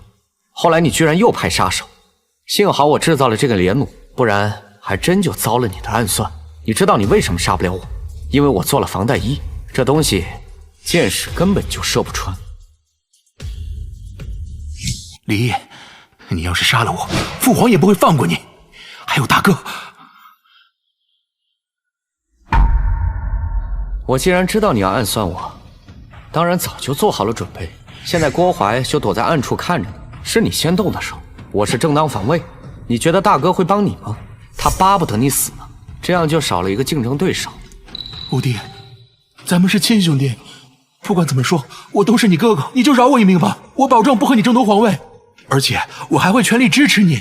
你是个实实在在的小人，之前你站在老二和老四的背后蛊惑他们找我麻烦，留着你只会成为祸害。郭总管，您都看见了吧？是三皇子要害我们家五殿下。曲言，这皇子之争其实你我能参与的，今日之事就当我没来过，我可什么都没看见啊。郭总管，我家殿下是迫不得已才会如此，你有没有想过，凭他的手段，日后必将登上皇位。今日之事，你既然参与，就摆脱不了干系。早知如此，我就不跟你过来了。曲言，你可害死我了！事到如今，我也只有如实向皇上禀报，三皇子暗害五殿下，却被五殿下给反杀了。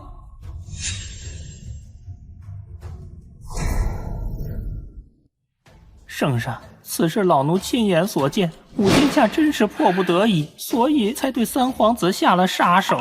郭淮，你先下去，让所有人都不得靠近此处。是。一儿，你有什么要跟父皇说的吗？父皇，正如郭公公所言，三哥对我下杀手，我也只能如此。李毅，你别以为朕不知道，这一切都是你事先设计好的。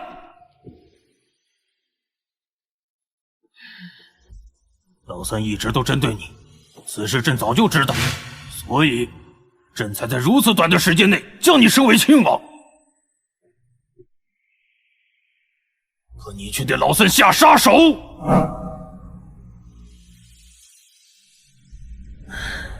郭淮，是你安排人找去的吧？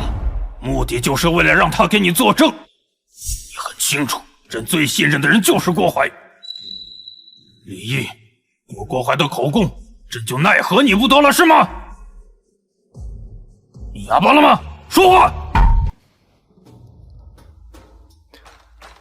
父皇，你既然知道三哥一直针对我，为何还有如此愤怒？他若不存害我之心，我又如何会对他下杀手？你们是亲兄弟，你明明可以不杀他的，可你偏偏却如此狠毒。早知如此，当初我就不该接你入宫。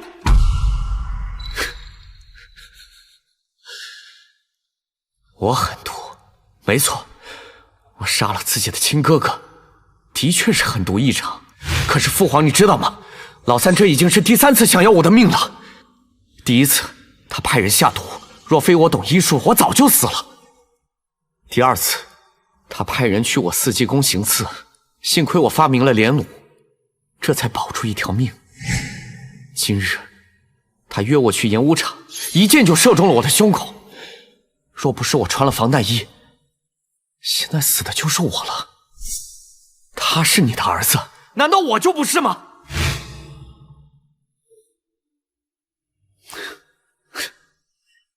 你说早知如此，就不带我进宫了。可这是我能选择的吗？我无法选择出生，无法选择自己想要的生活，被人逼着做龟公，更无法选择要不要进宫。父皇，我所经历的这一切，不都是你一手造成的吗？父皇错在先，是父皇让你受了那么多苦。你不要心存争夺皇位之心，你大哥容不得这个位置落到别人的身上。你下去吧。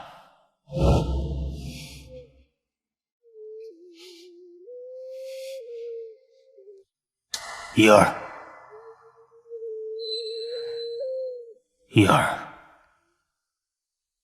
老大在军中威望极高，在朝中也颇得人心，你斗不过他。多谢父皇提醒，儿臣晓得了。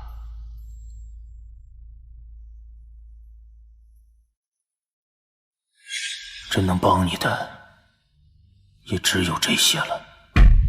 启禀圣上，河东、河西两省遭遇虫灾，庄稼颗粒无收，百姓们正在挨饿。秦尚书，速速拨款救灾。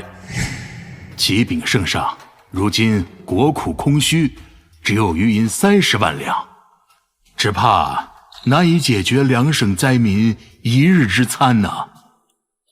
速从江南调粮，支援河东、河西。禀告圣上，从江南调粮，筹集起码尚需10日，再运到两河，恐怕得有1月有余，来不及呀！银子没有，粮过不去，难道就让灾民饿死不成？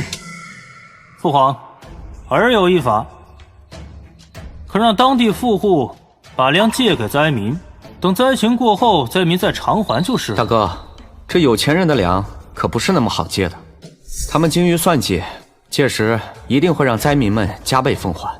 若是还不上，就要掠夺他们的土地。到那个时候，灾民们恐怕连自己的土地都保不住，而且还要卖儿卖女。这么说，武帝是有好办法？敢问丞相，是什么虫子在两省肆虐？是小龙虾。小龙虾？有这东西还要什么粮食？直接吃小龙虾不就行了？武殿下让灾民吃虫子？这小龙虾可是营养丰富的食物，且味道鲜美，以此为食，足以帮灾民度过眼前饥荒。等将小龙虾吃的差不多了，朝廷的赈灾粮也该到了。简直是胡闹！自大夏开国以来，还没让百姓吃过虫子。圣上，武殿下此举定然会激起民变，此乃亡国之策。武帝，太师所言有理，若是激起民变，那可得不偿失啊！圣上，臣以为大皇子和太师所言有理啊。一儿，那小龙虾真可食用？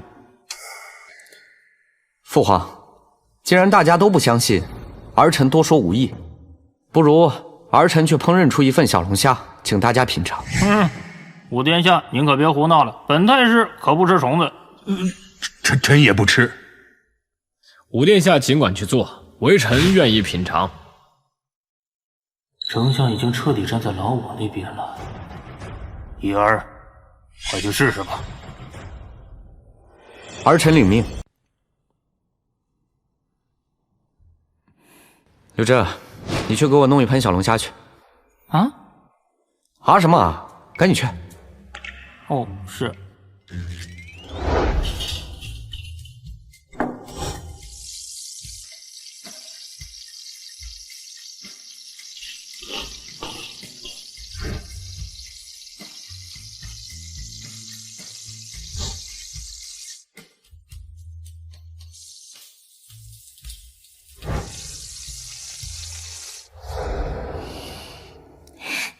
殿下，这小龙虾也太香了吧！殿下，能让奴才尝尝吗？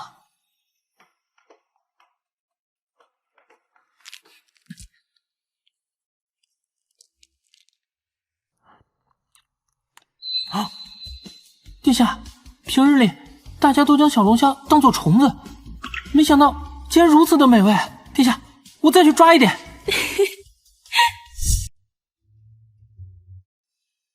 武殿下烹饪的小龙虾真香啊！父皇，这是儿臣做的蒜蓉小龙虾，请父皇品尝。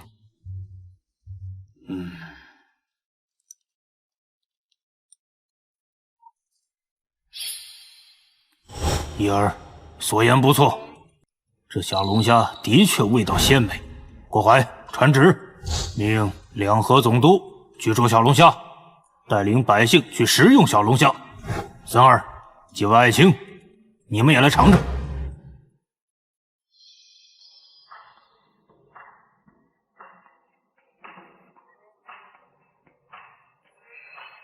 武殿下知识广博，不仅知道小龙虾可以食用，还烹饪得如此美味，果真大才之人呐！这次老五又出风头了，不行，不能让他一直这样。这东西既然如此好吃，得打压五皇子，不然大皇子的皇位就危险了。父皇，这小龙虾虽然可以食用，但并非长久之计。依儿臣看，朝廷还需拨款救济，不然明年的灾民连稻苗都买不起啊。孙儿此言有理，这朝廷只有30万两银子，杯水车薪呐。圣上，臣有个想法，可让两省的有钱人暂时垫付赈灾银两，等百姓有钱之时再来偿还。毕竟这笔钱是用在他们身上的，理应如此。我还是第一次听说朝廷赈灾所用的钱银让百姓来还，那百姓还要朝廷来干什么？哼哼，武殿下如此说，是想有更好的办法来解决此事了？怡儿，有何想法可以说说？很简单，请父皇向全国下令，命全国向河东、河西两省募捐。正所谓一方有难，八方支援。当然，这募捐采取自愿的方式，不强迫。不过需要朝廷率先带个头，儿臣愿将父皇所赏的银钱和物品全部捐出。好啊，这个办法好。怡儿率先募捐，也为百官带了个好头啊。圣上，这个办法不合适。朝中大臣虽然俸禄不少，但每个人的开销都甚大，恐怕拿不出多余的钱来募捐。这个五皇子太过可恶，自己想捐就捐，干嘛拉着我们呢？老夫的钱可是好不容易搜刮来的。我年俸800两，捐个300两就差不多了。若是多捐，必然会令圣上怀疑。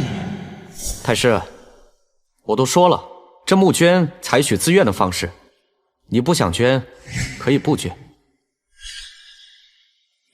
武殿下虽然聪明过人，但却不懂人情世故，如此行事，恐怕日后他在朝中会寸步难行啊。就按怡儿所言，朕这就下旨号召募捐。秦尚书，现在全国募捐了多少银子？启禀陛下，到昨日为止，我大夏国内共募捐400万两银子，300万担粮食，足够河东河西2省灾民度过虫灾，就连明年的稻苗也有着落了。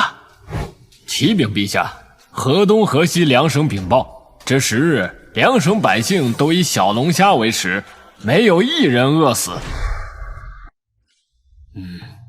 伊儿的方法果然奏效，你们都要跟伊儿学学，这才是治国之道。还是老五聪明啊，虽然他的方法得罪了朝中大臣，但却令父皇高兴万分。皇帝的宝座不是大臣们能决定的，而是父皇，不能任由他这样下去。圣上，虽然河东河西灾情已解，但国库依旧空虚。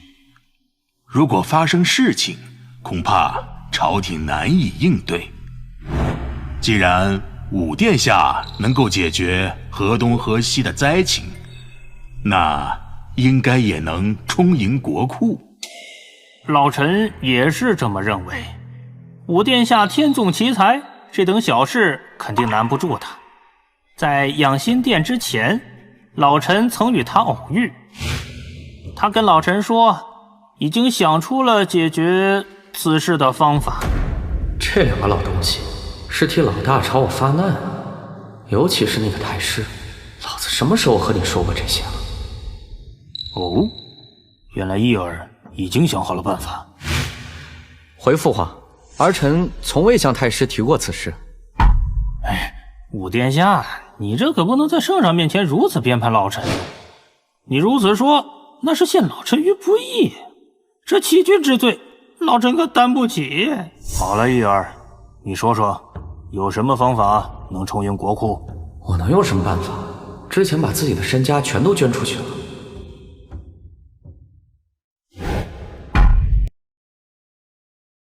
父皇，儿臣的确有办法，但还请父皇给儿臣2日时间。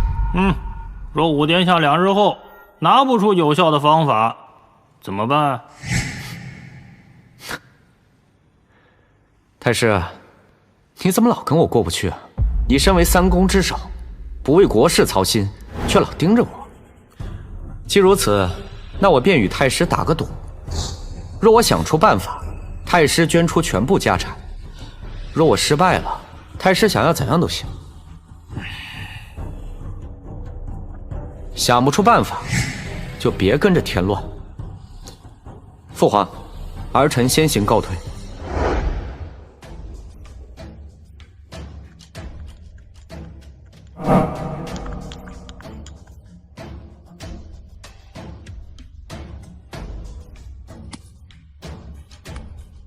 这年代没有玻璃，琉璃也没有，这东西一定可以大卖。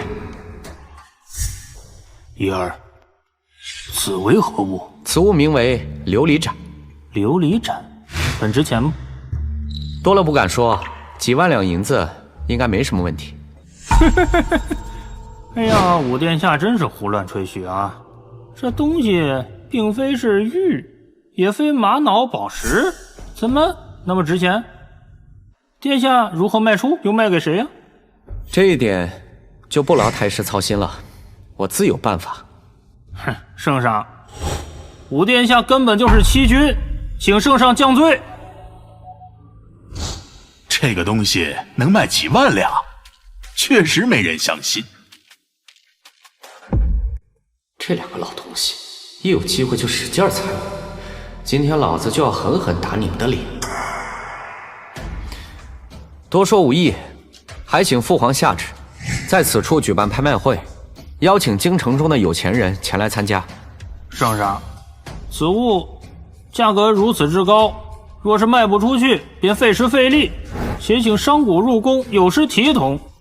若五皇子无法充盈国库，还请陛下惩治。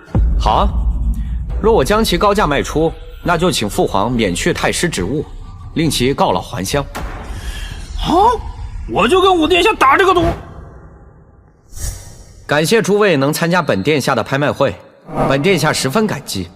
这里的规矩很简单，所拍之物都有底价，想要者加价，价高者得。若是银子没带够也没关系，本殿下会派人随你们回家去取。这什么东西？真不错啊。此物名为琉璃盏，由特殊材质制成，整个大夏独此一件。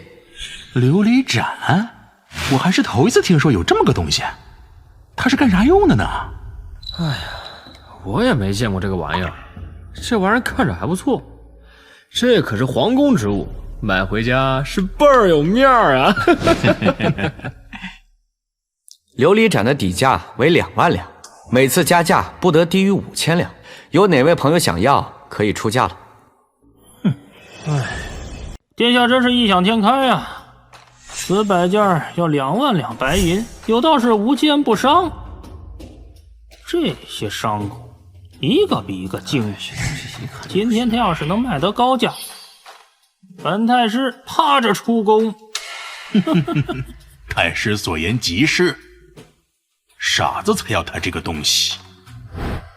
各位富豪不必听他人聒噪，他们是不懂这琉璃盏的妙处，待我演示给大家看。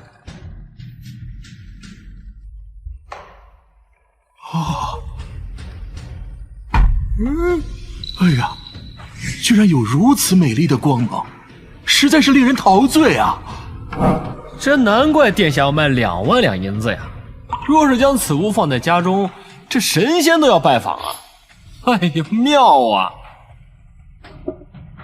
我出2万5千两，我出3万两，我出10万两。还有没有加价的？10万两，成交！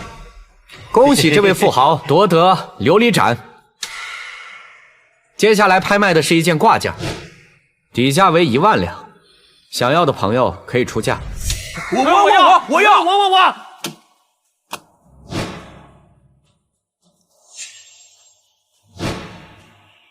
我出2万5，我出3万，我出10万，我出15万，我出20万。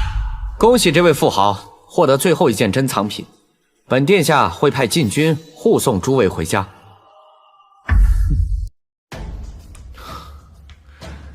太师，不知道你有没有算过，我一共卖了多少银子？我记得太师曾与我打赌，若我将那些琉璃品卖出高价，那你就告老还乡。武殿下，本太师乃当朝首辅，你想本官辞职吗？武帝，太师为官几十载，对朝廷贡献颇大，得饶人处且饶人啊！得饶人处且饶人。若我没卖出那些东西，太师可会饶过我？武帝，你不要过火。圣上驾到！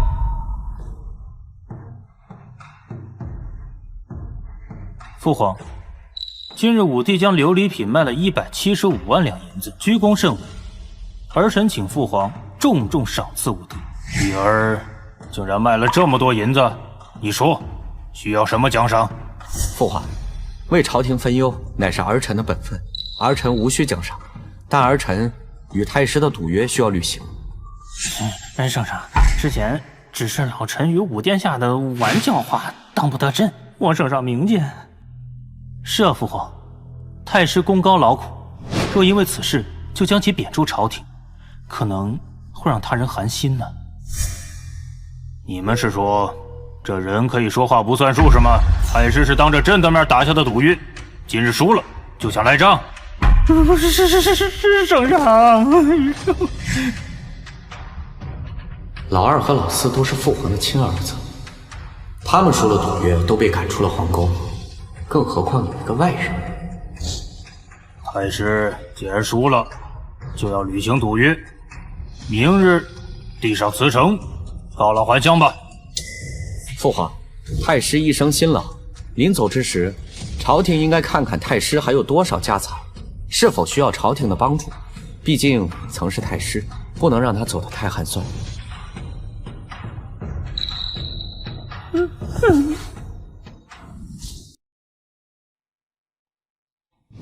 殿下，圣上派人抄了太师的家，你猜猜，一共抄出了多少家财？看你的样子，挺高兴的，应该得有几十万两银子。何止几十万啊，足足360万两银子，黄金有7万两，加上古玩字画等珍奇之物，恐怕得有800万两银子。800万两！这老家伙居然搜刮了这么多钱财，当真该死！确实该死，本来他都要告老还乡了，忽然查出这么多藏银，太师当场就吐血身亡了。皇上已经下旨了，要将他全家发配。不是不报，时候未到。这就叫天网恢恢，疏而不漏。这下国库应该是充盈了。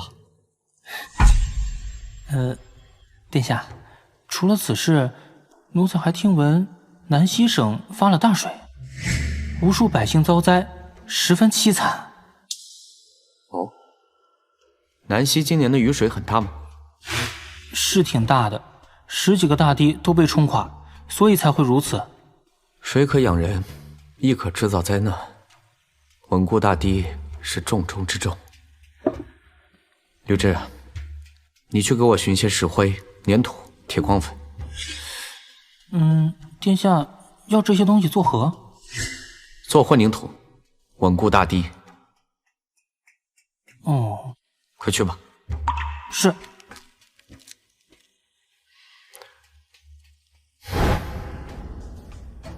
义儿，你为何拿着砖头来此？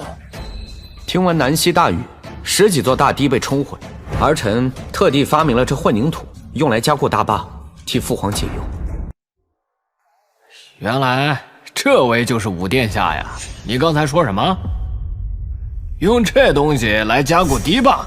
这位是襄王吴忠，大夏唯一的异姓王，南溪便归襄王管辖。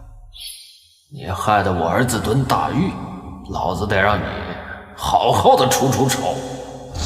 原来是吴征的老爹，看你儿子的奏行，你也肯定不是什么好东西。此物可以加固堤坝。武殿下先是身居青楼，后又回到了宫中，除了喝水之外，恐怕与水就再无交道。怎么会懂得治水？有这种天真的想法也不稀奇。听襄王所言，你定然是懂得治水的。既如此，那南溪为何会有10几处堤坝被冲毁？当然是雨水太大，堤坝经受不住，才会如此。也就是说，你对降水量预估不足，又或者是堤坝根本就没有建得牢靠。武殿下休要信口雌黄，下多大的雨是老天爷决定的，而不是我。说本王对堤坝修建的不牢靠，你有何证据？拿块破砖就说要加固堤坝？武殿下，你真是异想天开。若以此物建造堤坝，恐怕连第一波和汛都撑不住吧。好了，别吵了，现在最重要的是如何加固大坝。义儿，说说你这东西。启禀父皇，此物名为混凝土，结实异常，若用它来加固大堤，可保万无一失。哼，武帝，我知道你善于制造东西，但就这么一个小东西就想加强堤坝，哼，实在让人难以信服啊！大皇子言之有理，圣上，武殿下的话不能信。若以此物加固堤坝，届时堤坝被毁，遭殃的是百姓。哎呀，是啊，这堤坝之事必须是慎之又慎，只用此物加固，是否有所不妥呀？敢问襄王，是以何物加固堤坝？当然是土石青砖了。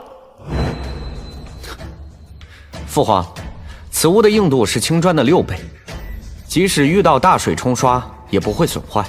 若将此物置于大堤之中，外面再加以混凝土封住，可保大堤100年无恙。100年？我看第一轮都挡不住吧。武殿下，还是老老实实做你的皇子，还是少操心其他的事情吧。既如此，那便做个实验吧。郭总管，劳烦拿个铁锤过来。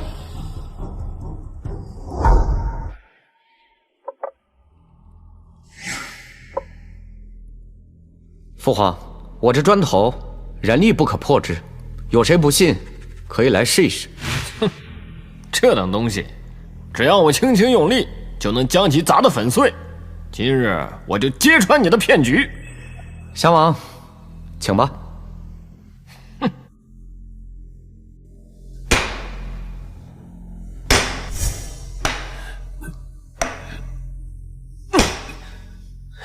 襄王，您这是没吃饭吗？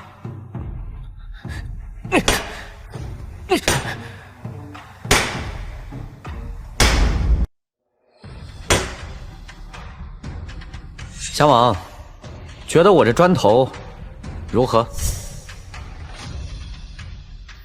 看来这伊尔所造的混凝土确实是很结实。既如此，那就用它加固堤坝。父皇，这混凝土固然结实，但用在堤坝上需要内外兼用。儿臣这就绘制大堤的加固图，还有混凝土的制作方法，一并送给襄王。好，伊尔不仅聪慧过人，且胸襟广阔，不像有些人小肚鸡肠。伊尔，有你在，朕就放心了。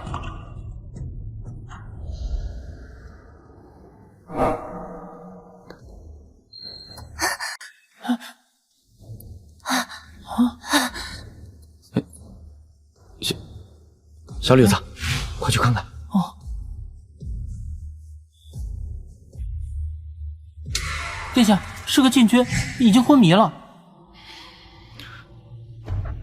禁军？禁军怎么会来我这儿？这女人假扮禁军，定然是有不轨企图。等她醒了，我得问清楚。殿下，要不奴才叫人来把她弄走？不，这件事情我来处理，你不用管了。是。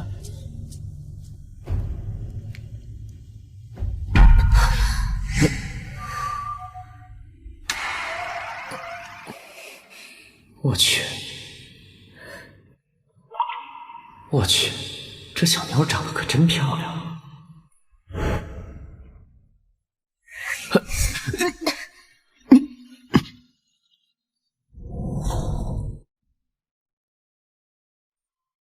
你这个登徒子，竟敢对我做出这等事情！美女，我可没想对你做什么，是你硬拉我上床的，我是被你强迫的。我杀了你！美女，你还讲不讲道理？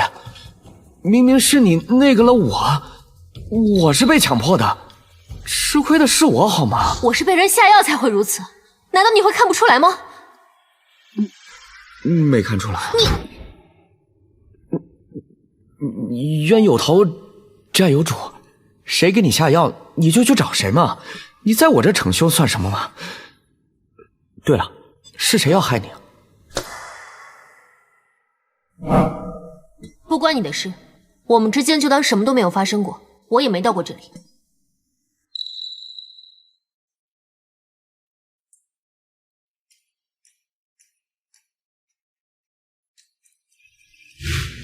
殿下，圣上刚刚派人来传话，说明日燕国使臣将会前来，到时你与大皇子同去。燕国使臣，该不会又是老大搞出来的吧？大皇子有这么大的能力吗？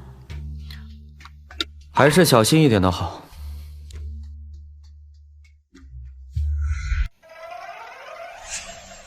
燕国公主慕容羽拜见大夏皇帝。这不是昨晚那个小妞吗？她竟然是燕国公主。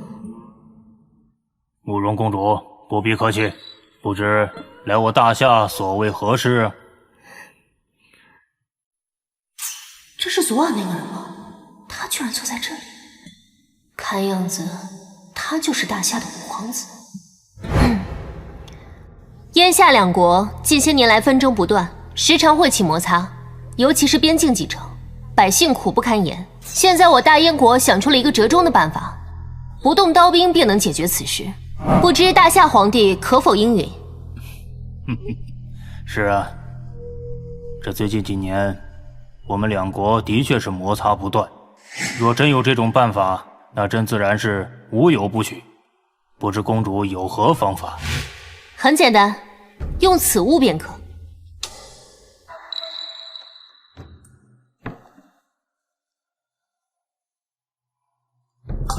咱们不妨就以此物作用。你们大夏国若有人能让此球自己浮出水面，便是大夏国赢。届时我燕国将割2座城池送与大夏，若浮不起来，你们大夏就赠予我们燕国2座城池。不知皇帝陛下可敢应战？慕容羽竟然拿着一个小球来赌2座城池，看来他是胸有成竹啊，否则又怎会如此行事？事关国事，慕容公主竟然如此儿戏，简直就是胡闹。那就是说你们大夏国不敢接这个赌注了？刚刚皇帝陛下可是亲口同意的，怎么这么快就不认账了？听闻大夏人杰地灵，能人辈出，今日一见，我才知道根本就不是那么回事。你们大夏有的只是5种之人。大胆，竟敢羞辱我大夏之人！慕容公主，你可知道自己身处何处？哼，羞辱你们又能怎样？连个赌都不敢接，你们大夏国人全都是废物。不过是玩密度差而已，我大夏有何不敢跟你打赌的？这个无耻，昨夜非礼，今天竟然还敢与我作对。早知如此，昨夜我就该杀了他。你算什么东西？凭什么与本公主说话？放肆！此乃我大夏国的武殿下。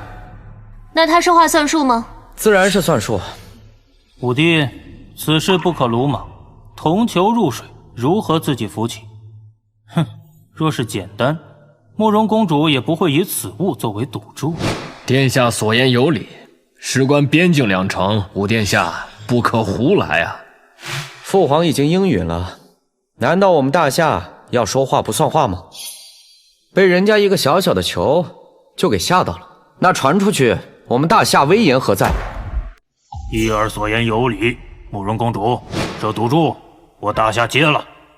既如此，那便请吧。不过咱们事先定好规矩，在此过程中不可用手或者借助工具，你们可感应？浮个球而已，这么简单的事情，何须借助工具？大夏在诸国之中号称文武第一，依我看是吹牛第一才对。此铜球落水即沉，重量必然不轻，不用工具如何能浮得起来？一儿，不要逞强。父皇，儿臣有一法子可试。哦，那就试试吧。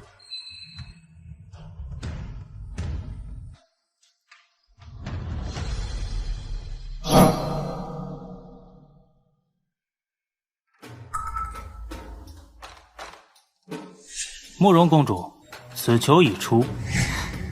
铜球底部还与盆底相接，如何叫铜球已浮起？大夏国若办不到，直接认输便可，何必使诈呢？几位皇子中，属森儿智谋卓越，连他都无法完成。难道大夏真要将2座城池拱手让人吗？此题乃我燕国大能之士所出，你们大夏办不到也正常。对了，刚刚这位皇子不是说此题简单吗？为何不前来一试？好啊，要我出手呀？那之前那点赌注可不够了。你若能完成，让我如何都行。如何都行，你说可算？我乃燕国公主，此次前来就是代表燕国行事，我说的话就等于是我父皇说的。好，既如此，那除了刚才的2座城，咱们再加点赌注。若我大夏赢了，你就嫁入大夏，如何？那要是我赢了呢？你赢了，那我这皇子便入赘你们燕国，这样公平吧？呸！不要脸！谁要让你入赘？皇帝陛下，既然贵国皇子要加赌注，依我看，咱们不如将城池的数量提升至3座，谁输了就拿出3座城池来。武帝， 3座城池可不是开玩笑，若是没把握，切不可逞强。三儿说的有理，一儿，遇事要慎重。请父皇大哥放心，小小铜球而已，难不倒我。郭公公，劳烦你帮我取点东西。五殿下，您要这么多盐作何用啊？等会儿你就知道了。皇子殿下，我方才说了，不可借助工具。你是听不到还是听不懂人话？胸大无脑，你只说不能用工具，又没说不能改变水的密度。你这登徒子，当真该死！皇帝陛下，我还要加个赌注，若他完不成，那就杖责100。小姑娘家家的，这么暴力干嘛？看着啊，哥教你怎么把这铜球从水里浮出来。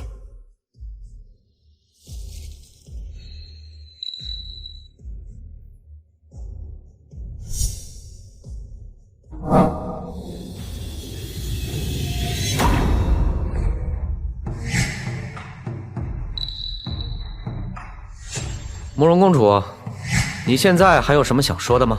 你是如何做到的？这铜球落水之时，声音清脆，必定是中空之物。只要改变水的密度，自然就浮起来了。我的一儿不愧是当世大才，这燕国大能所做之题，竟被他轻松就解决了。五殿下真是聪明绝顶，大夏有五皇子，必然能繁荣昌盛啊！五弟当真是厉害啊！老五的才智超出了我的意料，父皇又对他如此宠爱，现在连丞相都站在了他那边，而且他还制造了那么多的东西，在军中威望极高，对我的威胁越来越大了。看样子，我的计划要提前了。你这是投机取巧，算不得输。输了就耍赖，我只是用了最简单快捷的方法而已，这也叫投机取巧？况且你也没说不能这样。原来燕国如此的霸道，只准别人输，不准别人赢。以公主的说法，是不是不管我们输赢，都要将那3座城池送给你们燕国？慕容公主，既然你输了赌约，那你们燕国就需要交出3座城池，否则的话，我大夏之军将会兵临城下。郭槐，拿国书来，让慕容公主给签了。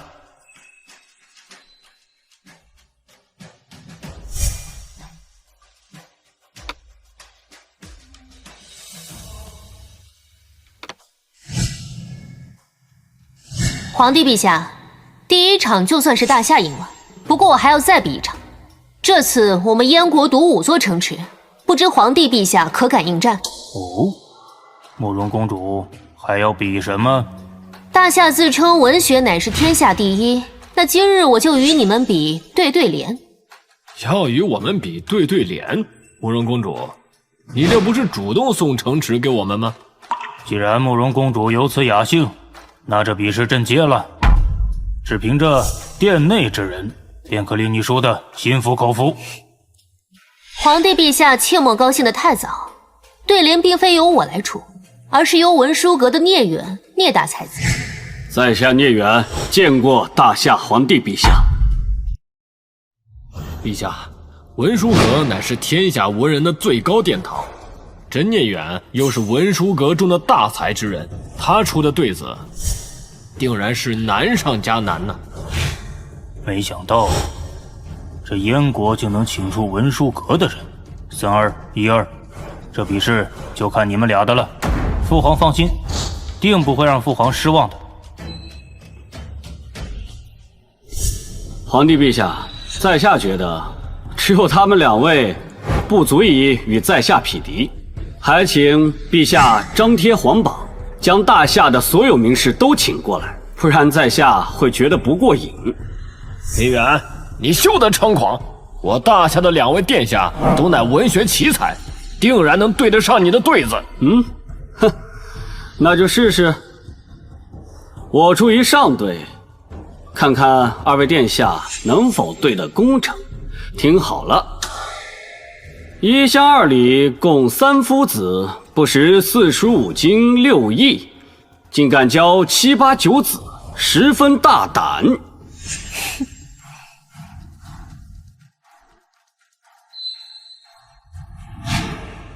此为排列队，从1数到10，前每个数字都有后缀，当真不是一般的难对。孽缘竟敢羞辱我大夏，真是可恶！怎么，这才第1队就把你们给难倒了？刚刚丞相大人不是说我这是在白白给你们送城池吗？现在怎么不说话了？还有2位皇子，你们不都是大才之人，那就赶紧对。若是对不上，那就签国书，送与我们燕国5座城池。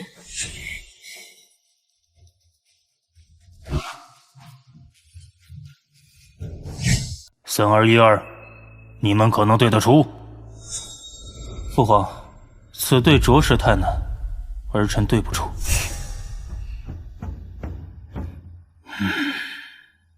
武殿下，刚才你不是很狂吗？那此对就由你来对吧？对不上也没关系，只要你跪在我面前，给我磕10个响头，说你错了就行。不就是对个对子吗？用得着这么嘚瑟？哼，武殿下，休要拖延时间。我数5个数，若你对不上来，那就是燕国赢了。5、4、3。10至9贫，凑得8两7钱6分5毫4厘，且3心2意，1等下流。武殿下此对对得太好了，不仅工整，而且聂远羞辱我大夏，也被他骂了回去。武殿下此乃天纵奇才啊！义儿自从入宫以来，就从来没让朕失望过。只是对上1个对子，有什么好得意的？聂大才子，继续出队。官管之管被官管之管管，管管被管不如不管。哼，此队乃为连字队，且聂远又以官续出，实在是高明啊！比刚才的排列队是更要难上10倍，不知道武殿下能否对出？这文殊阁当然是厉害非常，放眼天下文人，恐怕都不如他们。武殿下怎么不对了？刚才你不是很厉害吗？这种对子对于你来说可不是一般的难，但对我来说那就十分简单，我分分钟就对上了。武殿下，只是吹牛没用，你得拿出真才实学来。听好了，人说之人被人说之人说，人人被说不如不说。妙，实在是太妙了！武殿下此乃是当世奇才，连这种对子都对上了，而且还比上联高了一些。恭贺圣上能得武殿下这种麒麟之子啊，此乃我大夏之福啊！我的义儿是当世奇才，如此看来，这文殊阁也不过如此啊！聂大才子，此人实在是太过分了，你赶紧出对子对死他！若今日你败于此地，我大燕国将又失去5座城池。公主放心，我绝对不会输的。可如果这一对他再对上的话，我就一头撞死在这儿。武殿下，你听好了，此对是泗水惴惴，江河湖海全泽，对吧？泗水惴惴，江河湖海全泽，这不是高悬于文殊阁上的那个对联吗？聂远，你要不要脸啊？这对联竟挂在了文殊阁上。陛下不知，此对乃是千古绝对，是由300年前的绝世天才童墨所出。童墨便是文殊阁的建造者，此人才华绝世，无人能敌。他在临终之前想出这个绝对，悬挂于文殊阁之上。300年过去了，到现在也无人能对上此对。此对只是说水，竟无人对得上？确实是说水，但其后却包含了江河湖海全泽的一切水源，所以才如此难对。哦，原来如此。多说无益，对不上就是我们燕国赢了。你们大夏就需送与我们5座城池。你们燕国赢。我说慕容公主，你虽然是个女的，但也不能这么不要脸吧？方才我已经对出了2队，也算是赢了2局。就算是3局2胜，那也应该是我大夏赢吧？你对上了聂才子的对子，只能算是平手。此队至今无人能够对上，你只有对上此队才能够算赢。既如此，那我便对给你们听。六木森森，松柏梧桐杨柳。慕容公主，你们输了。这个五皇子到底还是不是人？连这种千古绝对都对上了。刚才我说他要是能对上，我就一头撞死，这可如何是好呀？你这下联分明就是仿照我这上联出的，五皇子，你太不要脸了你！你拿千古绝对来跟我出题，我对上了，你还说我不要脸？怎么，你输得很不服气啊？那你也对的，对不出来啊？那要不我再给你对一联？五皇子，你莫要诓我，此等绝对能对上1个都非常了不起了。你如果能再对上1个，我立刻就撞死在这里。你说话就跟放屁一样，谁信啊？听好了啊，四火炎炎，顽溪缺听灶炉。你服不服气？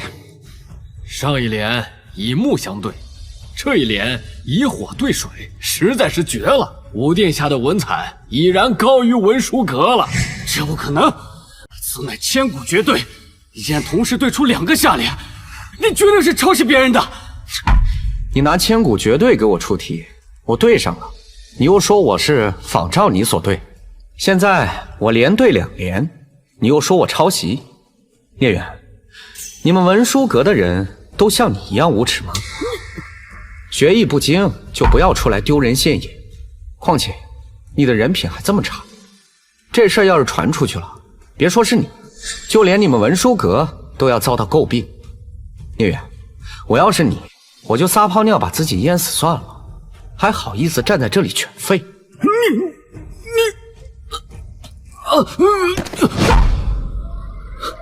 这对子本是消遣娱乐，这聂大才子竟然把自己对到晕厥，真是空前绝后啊！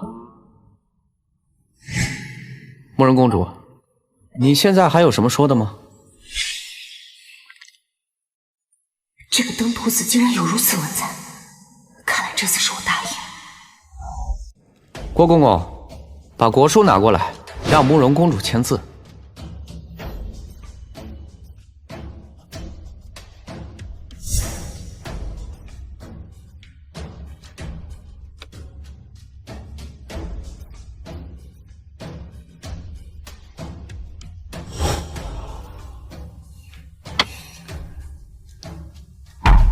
李毅，这次算是你赢了，不过你给我记住，我不会放过你的。届时咱们新账旧账一起算。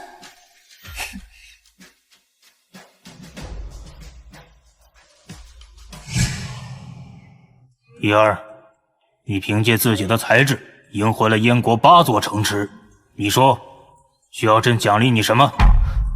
父皇，这都是儿臣的本分，只要边境的百姓不再遭受战乱之苦，儿臣就心满意足了。五殿下忧国忧民，实乃大夏之楷模，臣佩服之至。怡儿立了如此大功，不赏你说不过去啊！就加封你为1等亲王吧。恭喜五弟，有你在，真是我大夏之福啊！我现在的身份都已经在老大之上了，可他却没有表现出一丝反感。他的城府比任何人都要深。禀告公主，夏国大皇子求见。这么晚了，他来做什么？让他进来吧。是。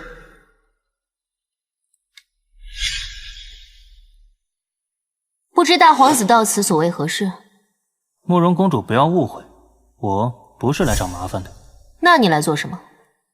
是将你们丢掉的8座城池归还你们。殿下，宫中发生重大变动。什么变故？把你急成这副样子？宫内禁军全部换防，原统领失踪，由副统领代管。原本的13支巡逻队，现在变成了20支。而且皇上突然生病，这2日都未临朝。还有其他的吗？卑职发现有几个禁军鬼鬼祟祟的出入大皇子府邸，我就派人探查了一番，发现他们都是燕国人。燕国人？难道老大勾结燕国人造反？他若以这种方式获得江山，必然会引起大夏内乱。这老大不会想不到。那殿下可有什么办法？你让一半暗卫入养心殿，保护父皇；另外一半混入禁军之中，以备不时之需。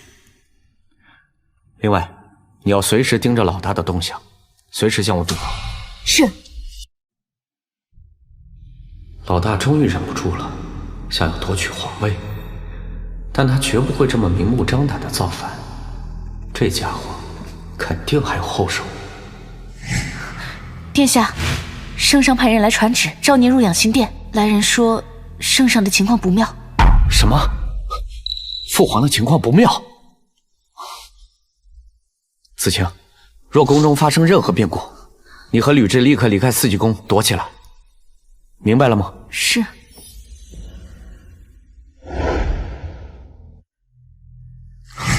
父皇如何了？太医说，父皇中毒了。中毒？我怎么感觉是个圈套呢？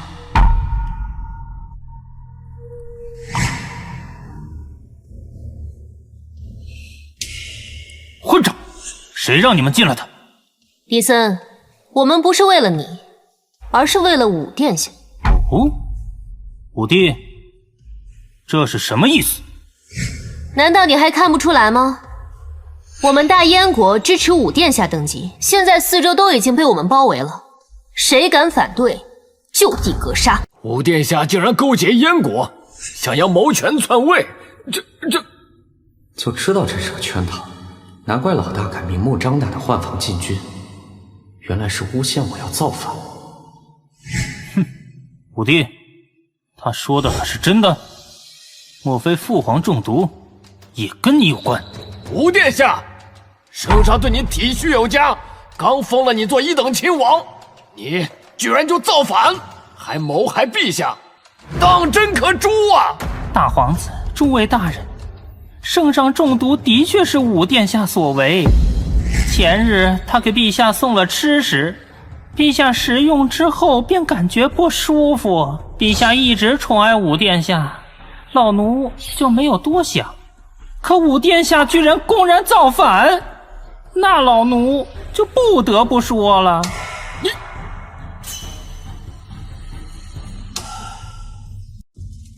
郭公公，我真没想到你也竟被我大哥收买了。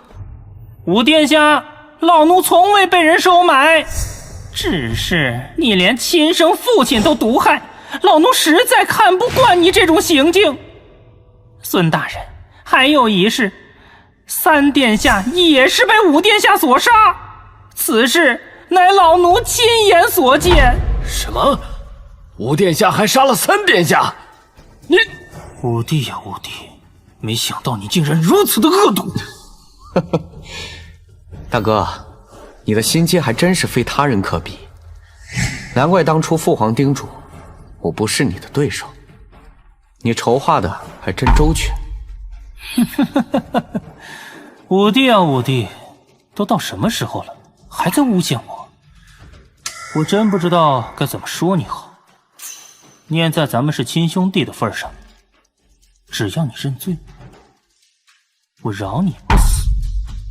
真是杀人诛心啊！我要是信了他的话，那就彻底成了反贼。既然诸位都觉得我造反，那我再怎么解释也没用。慕容公主，你既然过来协助我造反，那就把他们都杀了，辅助我登基。慕容公主，你跟随武帝造反，大夏能走得出去吗？我大哥说的对，有些人利用完了就应该杀掉，免得他把不该说的事情说出去。只有死人才才不会透露任何消息。慕容公主，你不是来辅助我造反的吗？还在等什么？动手啊！五殿下，我想清楚了，我不能一错再错，所以我不能帮你登上帝位了。你们几个，将其拿下！圣旨到！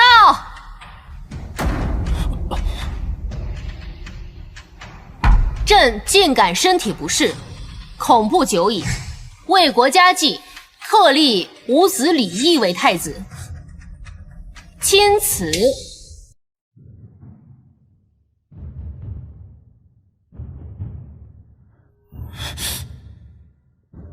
怎么可能？父皇怎会立李毅为太子？圣旨是陛下前日亲自交到我手中，怎会有假？陛下身体不适，特立武殿下为太子，总理朝政。你们假传圣旨，其罪当诛！来人，将其拿下！慢！我看谁敢！陛下，这陛下，三儿，这都是你做的好事。原来这一切都是父皇安排好的。哼！起初有人说你试图谋反，但朕还不十分相信。今日一试，果然如此。三儿，你太让朕失望了！你企图买通郭槐，在朕的饭食里下毒。幸亏郭槐对朕忠心，否则的话，朕遭你的毒手了。父皇，我今日做的这些都是你逼的。你如此的偏爱老五，竟然封他为一等亲王。既然事情已经到了这个地步，那我也别无选择了。来人！来人！你觉得还会有人帮你吗？哼！慕容公主，你身为燕国公主，协助我造反，大夏会放过你吗？你现在应该做的就是把你的人叫进来，然后将他们全部诛杀。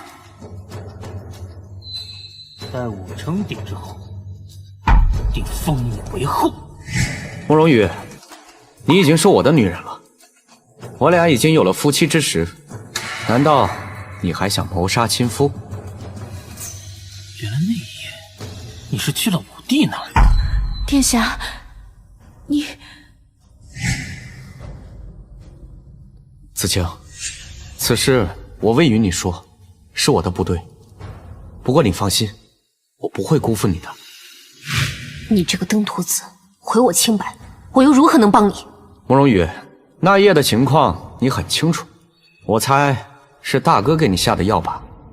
他想让你死心塌地的为他卖命，即便现在也是如此。闭嘴！我为何要闭嘴？是说中你的心事吗？慕容羽，你可要考虑清楚，他当不了皇帝，你是我的女人，之前的事情可以不追究，而且我会娶你。慕容公主，不要听信李毅之言，他是在骗你。形势已经很明朗了，我希望你不要做出错误的选择。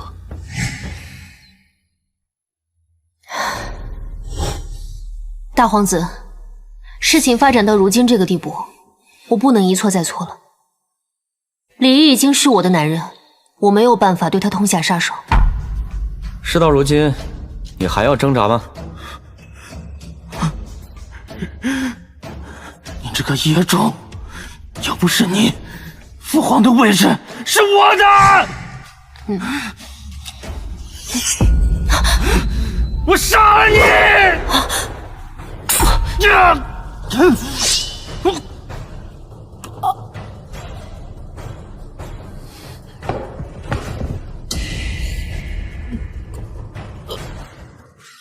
奉天承运，皇帝诏曰：五皇子李毅聪慧过人，甚为朕心。今日封李毅为太子，钦此。陛下圣明，臣等恭贺太子。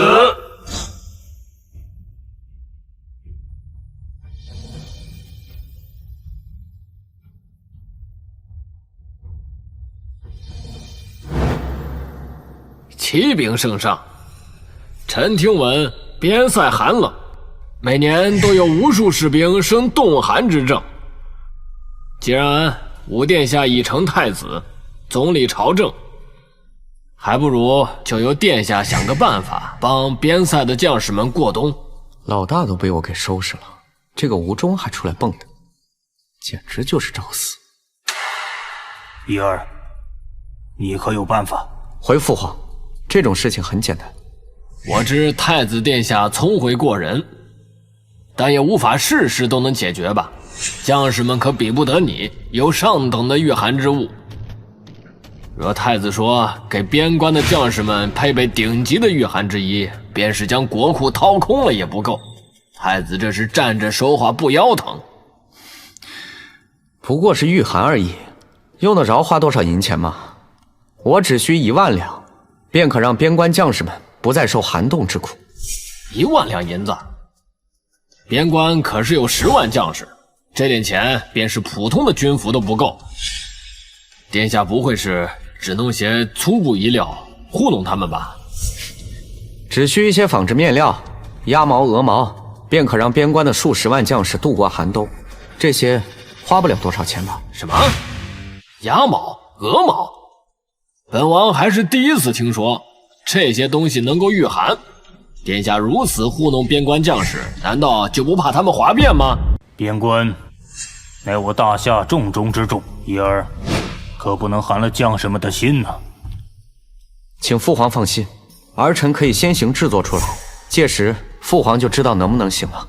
只有鸭毛、鹅毛就能御寒？太子殿下真是异想天开。若是那东西能取暖，那让本王做什么都行。好，那咱们走着瞧。殿下，这衣服里塞的全是鹅毛、鸭毛，而且并不厚重，真能御寒吗？那当然，这东西可比棉服暖和得多。父皇，儿臣已将御寒之衣做出来了。这衣服样子从来没见过，看着挺漂亮的。圣上，漂亮没什么作用，若是不能御寒，那就只是摆设。一儿，这衣服真的能御寒吗？即便是零下40度，也没任何问题。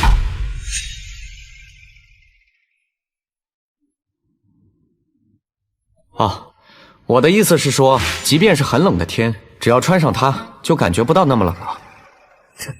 这衣服是用鸭毛和鹅毛做的？对。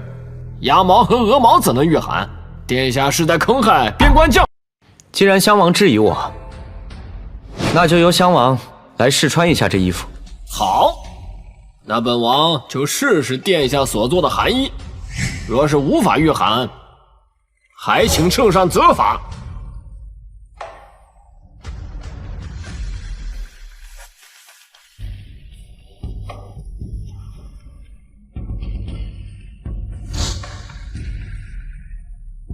殿下，本王穿了这寒衣，貌似并没有什么御寒的效果。襄王不要心急，等一下再看。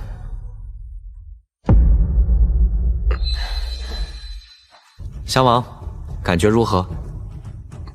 本王还是没什么感觉。襄王都已经满头大汗了，还说没有感觉？你如此明目张胆的撒谎，简直就是欺君！来啊，将襄王拿下！吴忠，你纵容自己的儿子在外耀武扬威，而后又多次对本殿下不敬，甚至出言羞辱，你真当本殿下是好欺负的？现在我便革去你的官职，贬为庶民，另外还要查抄你的全部家产。圣上饶命，臣也是为国家江山社稷着想。吴忠，你是我大夏唯一的异姓王，本来朕念你祖上有功，才保留了你这个王位，没想到你一再的难为太子，你羞辱他就是在羞辱朕，把他打入大牢，没有朕和太子的旨意，不得释放。圣上饶命，饶命啊！太子殿下，臣不敢了。奉天承运，皇帝诏曰：朕在位37载，深感疲惫，今日便将皇位传位于太子，钦此。太子请上前。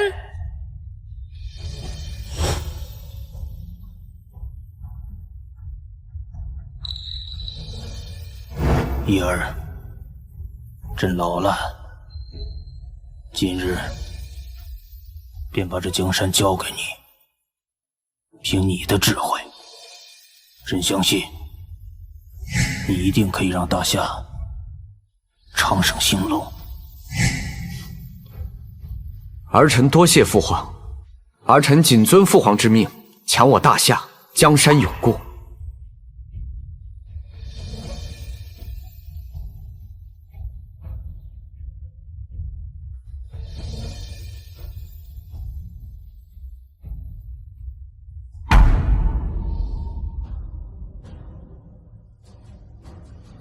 朕今日登基，大赦天下，封颜子晴为皇后，坐镇东宫。